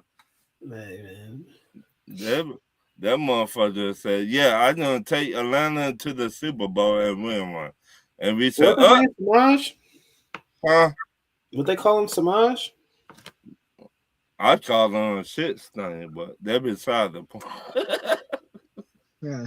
I think Dennis is somebody called Samaj. But I cannot backwards. I cannot put it all on him, and you don't got no head coach. Who you talking When about? he was with us. Winston, we cut him. The Green Bay cut him. Arthur Smith did not help him out. Mariota quit. He beat us though. Arthur Smith did not help the man out. Mariota quit on that man. So you don't got nobody to develop you as a quarterback. So I cannot put that all on Desmond Ritter. All I know is if you're a backup quarterback, you want to revive your career, come to Green Bay. You see what happened to Willis, baby. Oh, Green Bay make quarterback. He probably wasn't brought there to be developed. He probably was brought there as a bridge quarterback just to get you through that season to the next.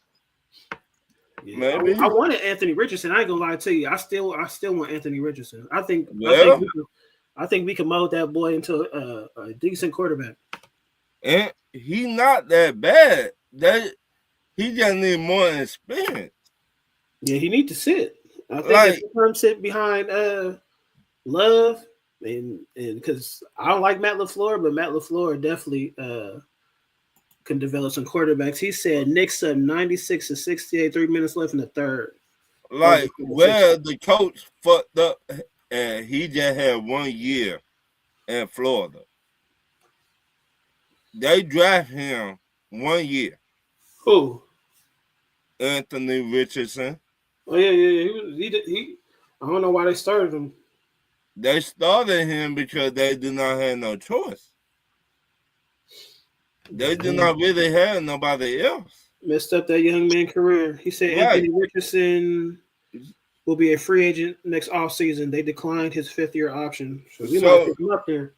So you drafted Anthony Richardson, but you brought in what's his name from the Giants.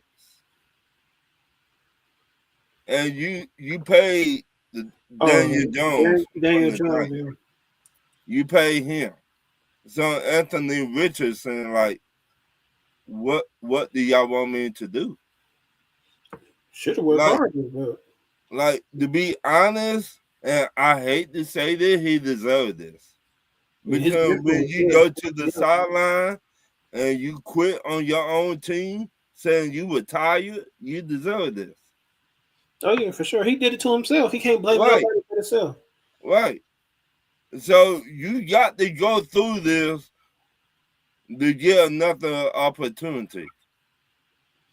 Yeah. Come to Green Bay and I mean, hey. But hey, Ralph, he come to Green Bay, man. He gonna be better than what he did when he came. But I'm finna tell you this.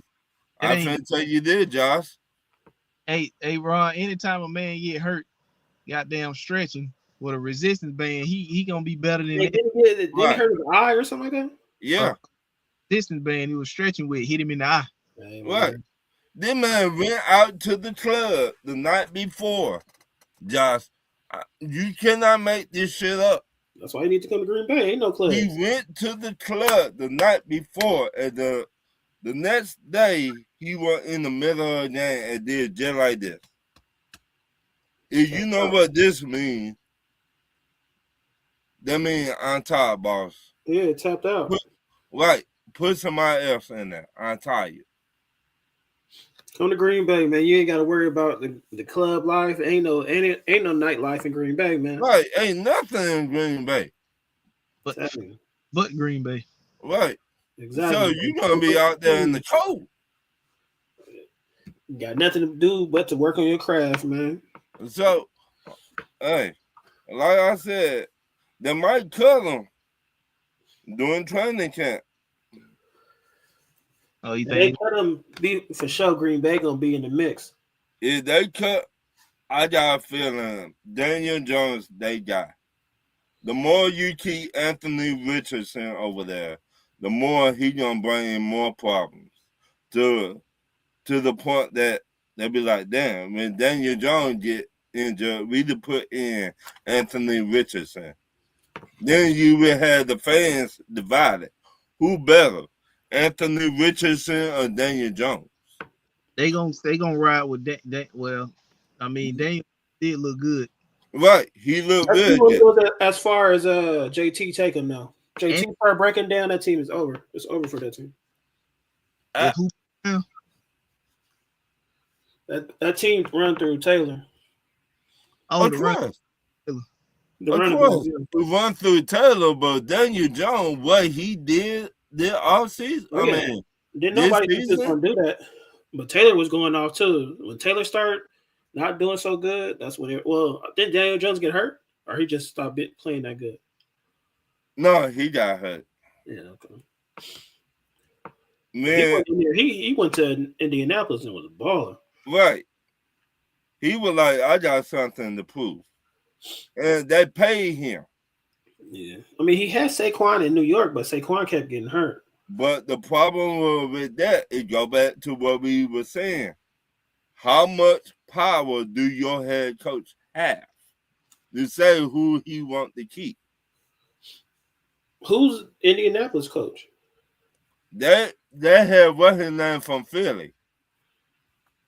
The OC from Philly, the year they won the Super Bowl. The coach got him. snatched him up. I forgot his name, but they snatched him up. What's his name? Shane.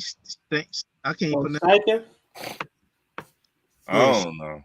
I think it's Shane Steichen or something like that. But yeah, the coach said, "Yeah, come on over here, player." Well, they drafted your boy C.J. Allen, though. Yeah, they needed a linebacker back. Yeah. And to be honest, that's the perfect fit for him.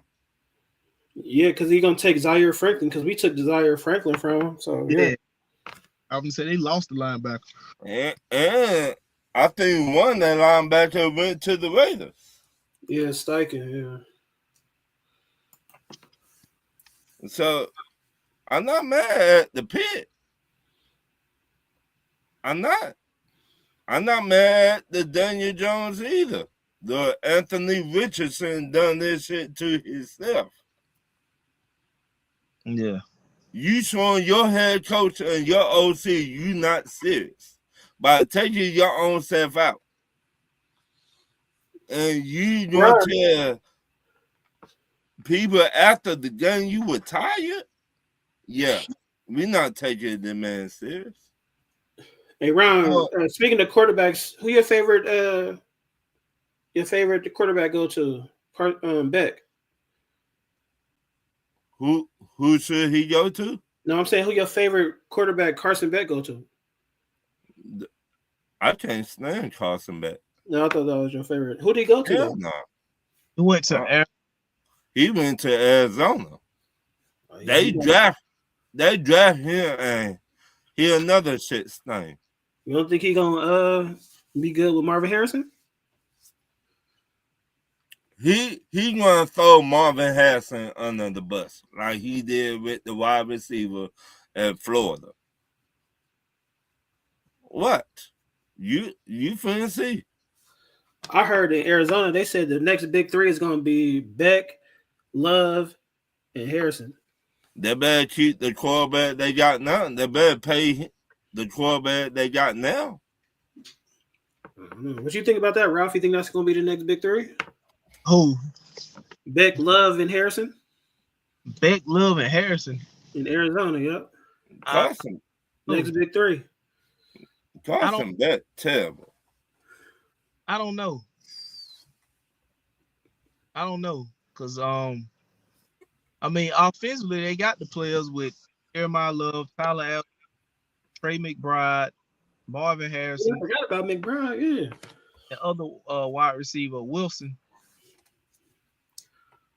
So they got offense. I just don't know. Winston said Beck will be all right after a while because he's going to sit behind Brissett. He said, "Don't forget Tyler McBride." Yeah, I forgot about Tyler. Beck will come in and play down the stretch of the season once they're kind of out of the playoffs. Right. He'll get his feet wet, and then I think next year in the draft they're gonna go offensive lineman so they can already have some protection on the up front for him. Shit, they should have an offensive lineman this year. They should have. But I'm talking about like a first round. That's what I'm talking about. But you drafted Love. That's what I don't understand. After signing Tyler Algier. Right, you signed Tyler Algier and free agent. You gave the man $12 million. Running back by committee. So, okay, but you're going to draft another running back. You think Algier could be a number one back? Who? Algier. I think he can. He got 1,000 yards with us, and he wasn't the number one back. Yeah, that was his rookie year, right? Right. But you need offensive linemen to block for your quarterback. Yeah, now y'all got the real B. Robinson, so y'all be all right. I mean, I take it, but I just don't understand what Arizona was thinking. Just in case Love don't pan out. You don't got no choice now. You gave the man guaranteed money. Yeah, he like one of the top paid. I forget what number it is, but he up there. Right. A rookie now. Guaranteed money. Yeah, guaranteed money. You better hope the man pan out to be something special. I think I mean, you always want to keep adding to your team, getting better, but Arizona looked like they one of them teams that when divisions start to kind of decline, Arizona's gonna already be right there. They not like all the teams in the division is not gonna be bad at one time. Right. Be the one team that when the other teams started to come down and decline, they're gonna already be right there. They set themselves up for because because Matthew Stafford is not gonna be around forever. You right. They drafted Ty Sampson to kind of take over. See, I don't understand that. Why you drafting him and you got Bennett behind Matt Stafford? Because they said they doing the same thing Atlanta Falcons did with Penix. But you already got a rookie behind him, but you're gonna draft another quarterback. I guess they need wide receivers. But they looking at what Ty Sampson, what he could be under Sean McVay tutelage. They thinking that he could be better than what Stetson Bennett is. Stetson Bennett is gonna be the backup to Ty Sampson. Once Matthew Stafford leave and Ty Sampson gets right. I mean, I just look at we don't know what finna happen to Puka. You're a top wide receiver. And there ain't no telling, there's still some free agent receivers out there they can sign, right. like Diggs, But you don't know what's gonna happen with Puka, Nicole, or whatever the fuck his name, your number one wide receiver. This man might finna get suspended. They might have should just went on with Mekhi Lemon, the wide receiver. Right. You had Lemon right there. They're gonna get Hopkins, man. You don't want to keep on getting get Hopkins and Keenan Allen. Or Tyler Lockett. You don't want to keep on getting our old people. You actually could get Tyler Lockett. I mean, you could get them for cheap, but how much he got left in the tank? I mean, he's just a possession receiver. He could get Brandon Cooks. I got one for you. Shit. They give me something for Xavier Legette. There you go. Big money Legette. Hey. Brazzle better do something, man. I drafted him on my team, Ralph. Brazzle better do something for me. Hey, that man. This year, I ain't saying this year. I know he probably gonna be the number 3. Wait a minute, Ralph. Josh, that man, the man get him, he gonna talk about raccoons. What? He gonna say, I love me a good raccoon every now and then. That boy country, man. I love me a country. He said, because the Falcons didn't have 2 backups when we got Cousins, so it made sense to get Penix. Rams already had Garoppolo and Bennett on deck and still drafted Simpson early. Should have won defense. I hear you, baby. Right, defense or offense, you need another wide receiver. You don't know what the NFL is going to suspend that man. That might give that man 8 games. Then what? Like y'all said, with Puka, Juwan Jennings might take a little pay cut because he ain't gonna get as much and try to play the Niners because he probably want to stick it to the Niners now. So he might go to the Rams. I mean, he might do, but you got to have him in by training camp. Mm-hmm. I mean, I just keep it 100 with you. Yeah. If you a wide receiver like I was, you got to be in by training camp. Right, you was in by training camp? Hell yeah. Or I could not play. Hell yeah. Right, you was cooking them quarterbacks? I was wide receiver number 1. You was wide receiver 1? Yeah. I did my thing, but I was missing. I was not doing training camp. That's where I fucked up at. Real talk. Hell yeah. Back in the days, you would cook Ralph. I'm not saying all that now. See, Josh, you trying to start something. I see what you doing, Josh. Yeah, it's You gonna said a receiver to learn under like Adams before he retires. Yeah. So, Ron, answer the question, man. Would you cook Ralph back in the day? I see what you trying to start something, Josh. I see you, player. Ralph, where you go? What high school you go to, Ralph? I went to two. I went to school in Lincoln County, and I went in Augusta at Greenboro. I went to Avondale High School, McNair. Who that boy went to McNair, baby? I went to Mid-Nasty. That's what we call it. And I moved from Atlanta to Las Vegas, and I went to Cheyenne High School at another school. Man, I went to school in the gutter, man. I went to school in North Springs, baby, in Sandy Springs. Yeah, he was in school in Sandy Springs. With Channing Crowder, baby. We was in the gutter. Yeah. In the hood. 109 to 78. I'll be there. That boy Ron said he was gonna cook Ralph back in the day. I ain't say nothing. But like I said, they better do something.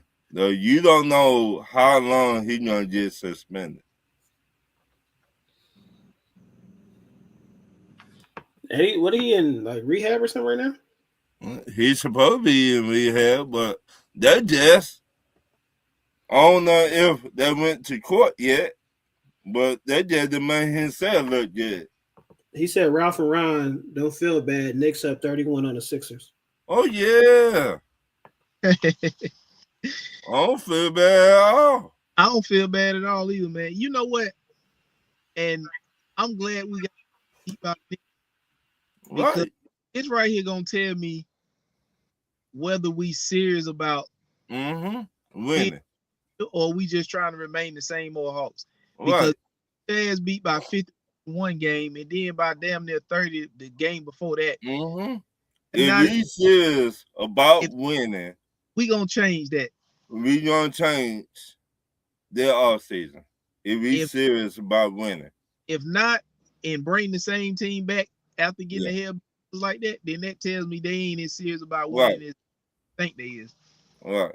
But we need this to happen so so some folks can beat the hell out of what I was hoping was Quinn Snyder, but it ain't been announced, so it probably ain't gonna. See, I can't wait. I might have a party when they said breaking news.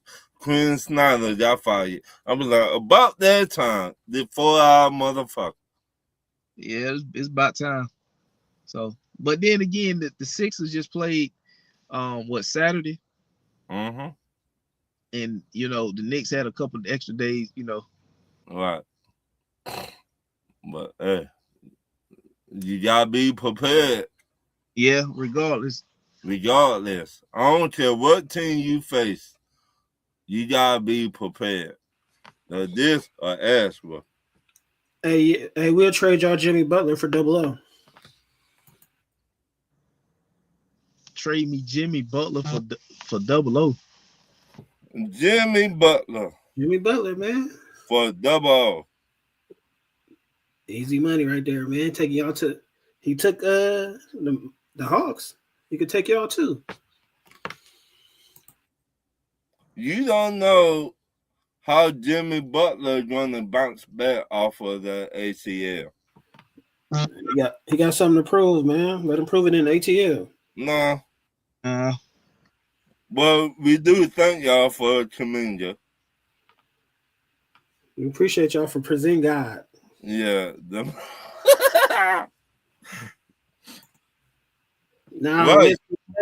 Winston, get your boy Butler, man. He fit right in, man. But Josh, y'all got Steve Kerr step down. That's a good thing. But they trying to get him to come back because they trying to say all these old players gonna come to us like LeBron. Another little old player. So Steve Kerr has officially left the Golden State Warriors now. That's what they say. Yeah, That's what they said. They said they had a meeting and it will productive. But they But- say they're trying to get him back if we get LeBron and some other little old player we're supposed to get. But y'all need to get younger. And Steve Kerr don't know how to coach. But younger but players. check this out. The thing is like if you know you was gonna leave, why are you trading Kuminga? Are you know what I'm saying? It's like, dude, that's stupid. So if you actually leave and you knew you was leaving and you trading away a future piece, stupid, man. Why would you let this dude trade away Jonathan Kuminga and you know he leaving? That No that sense. should let y'all know y'all need to follow y'all GM. Oh yeah, they gotta go too. Leave. Both of them gotta go. I I give mean, it to Andre Iguodala. They say Andre Iguodala want that spot. I'll take Iguodala. Hey, ABC they can have trying him. to Winston. get, ABC can have Kerr. Take him. He ruined Wiseman. Came. His favorite is Przinski. I don't know why he let that dude so much. And he just a role player. I mean, in their off season, a lot of basketball players will get moved in the off season. I forgot who else they said was going to come to Green Bay. Come to Golden State. It was LeBron and somebody else. Some little old player. I'll take KD back. I ain't going to lie. And KD, y'all need a leader. No, we got Steph. But yeah, All he what I did was- mean, all he if did was Steph sit goes there. down being injury, who will take over? We got Draymond. Boy, stop. Oh, they said Kawhi. They said Kawhi and LeBron supposed to come to Golden State. I'm like, they play the same position. That's stupid. I'll take Kawhi Kawhi. was supposed to go to the Lakers a while back. He said he liked Pops because he reminded him of himself. Man, exactly. Winston, they both role players. So no. But no, I'll take Kawhi before I take LeBron. That's what the plan was. Kawhi was supposed to be a Laker, but he changed his mind at the last minute. That's what Magic Johnson said. He said, I had Kawhi. And that makes sense why if he was getting paid under the table by Steve Ballmer. Mm-hmm. Kawhi was supposed to be with the Lakers. Which the NBA still ain't made no decision on that. They try and sweep it under the rug, think people forget about it. But yeah, Magic Johnson talked about that all the time. He said, I had Kawhi. And when Kawhi pulled what he pulled, he got LeBron. He said Steph isn't a leader. Draymond been the leader again almost entire time he been there. As KD, when Dre put the hit out, what happened? Yeah, you're right. I'm saying like Draymond is the leader of the team vocally, but it is Steph's team. But vocal leader is definitely Draymond. Right. Draymond, he needs to shut up sometimes though. Draymond messed a lot of stuff up being that leader because Draymond, the one that got y'all in the boat that y'all in now. Draymond ran his mouth too much. He ran KD out. We definitely would have run at least Poole out. He messed up Jordan Poole. Jordan Poole was developing nicely until now, and that's Steve Kerr fault. Ralph said because Steve Kerr the one speak up. They didn't even suspend dude. Like, how you come out for punching a teammate in the face? Yeah. Once again, if Mark Jackson was still over there with y'all, Mark Jackson would say, "Yeah, player, you got some in the game, you finna get suspended." That divided the locker room right there. When Steve Kerr didn't suspend Draymond, that messed everything up. And now, who can you depend on? Then he get suspended without pay. Right. So everything, man. A lot of these players finna get traded. A lot of these players finna get released, going to new teams. Watch in the off season. But everybody in the comments, thank you. Like and share the show. Like, share, subscribe. Last thing he said, Brown went to the Lakers. Kawhi was supposed to come too, but he wanted PG. Clippers had the cap space for both. The Lakers didn't. The Clippers had under the table. Right. But Magic Johnson said out of his own mouth, I had Kawhi. Then he said at the last minute, Kawhi pulled that and went to the Clippers. That's what Magic Johnson said. I just had to go by what the dude said in the front office at the time. at the time. But yeah, man, make sure y'all like, subscribe the content. Every month we do.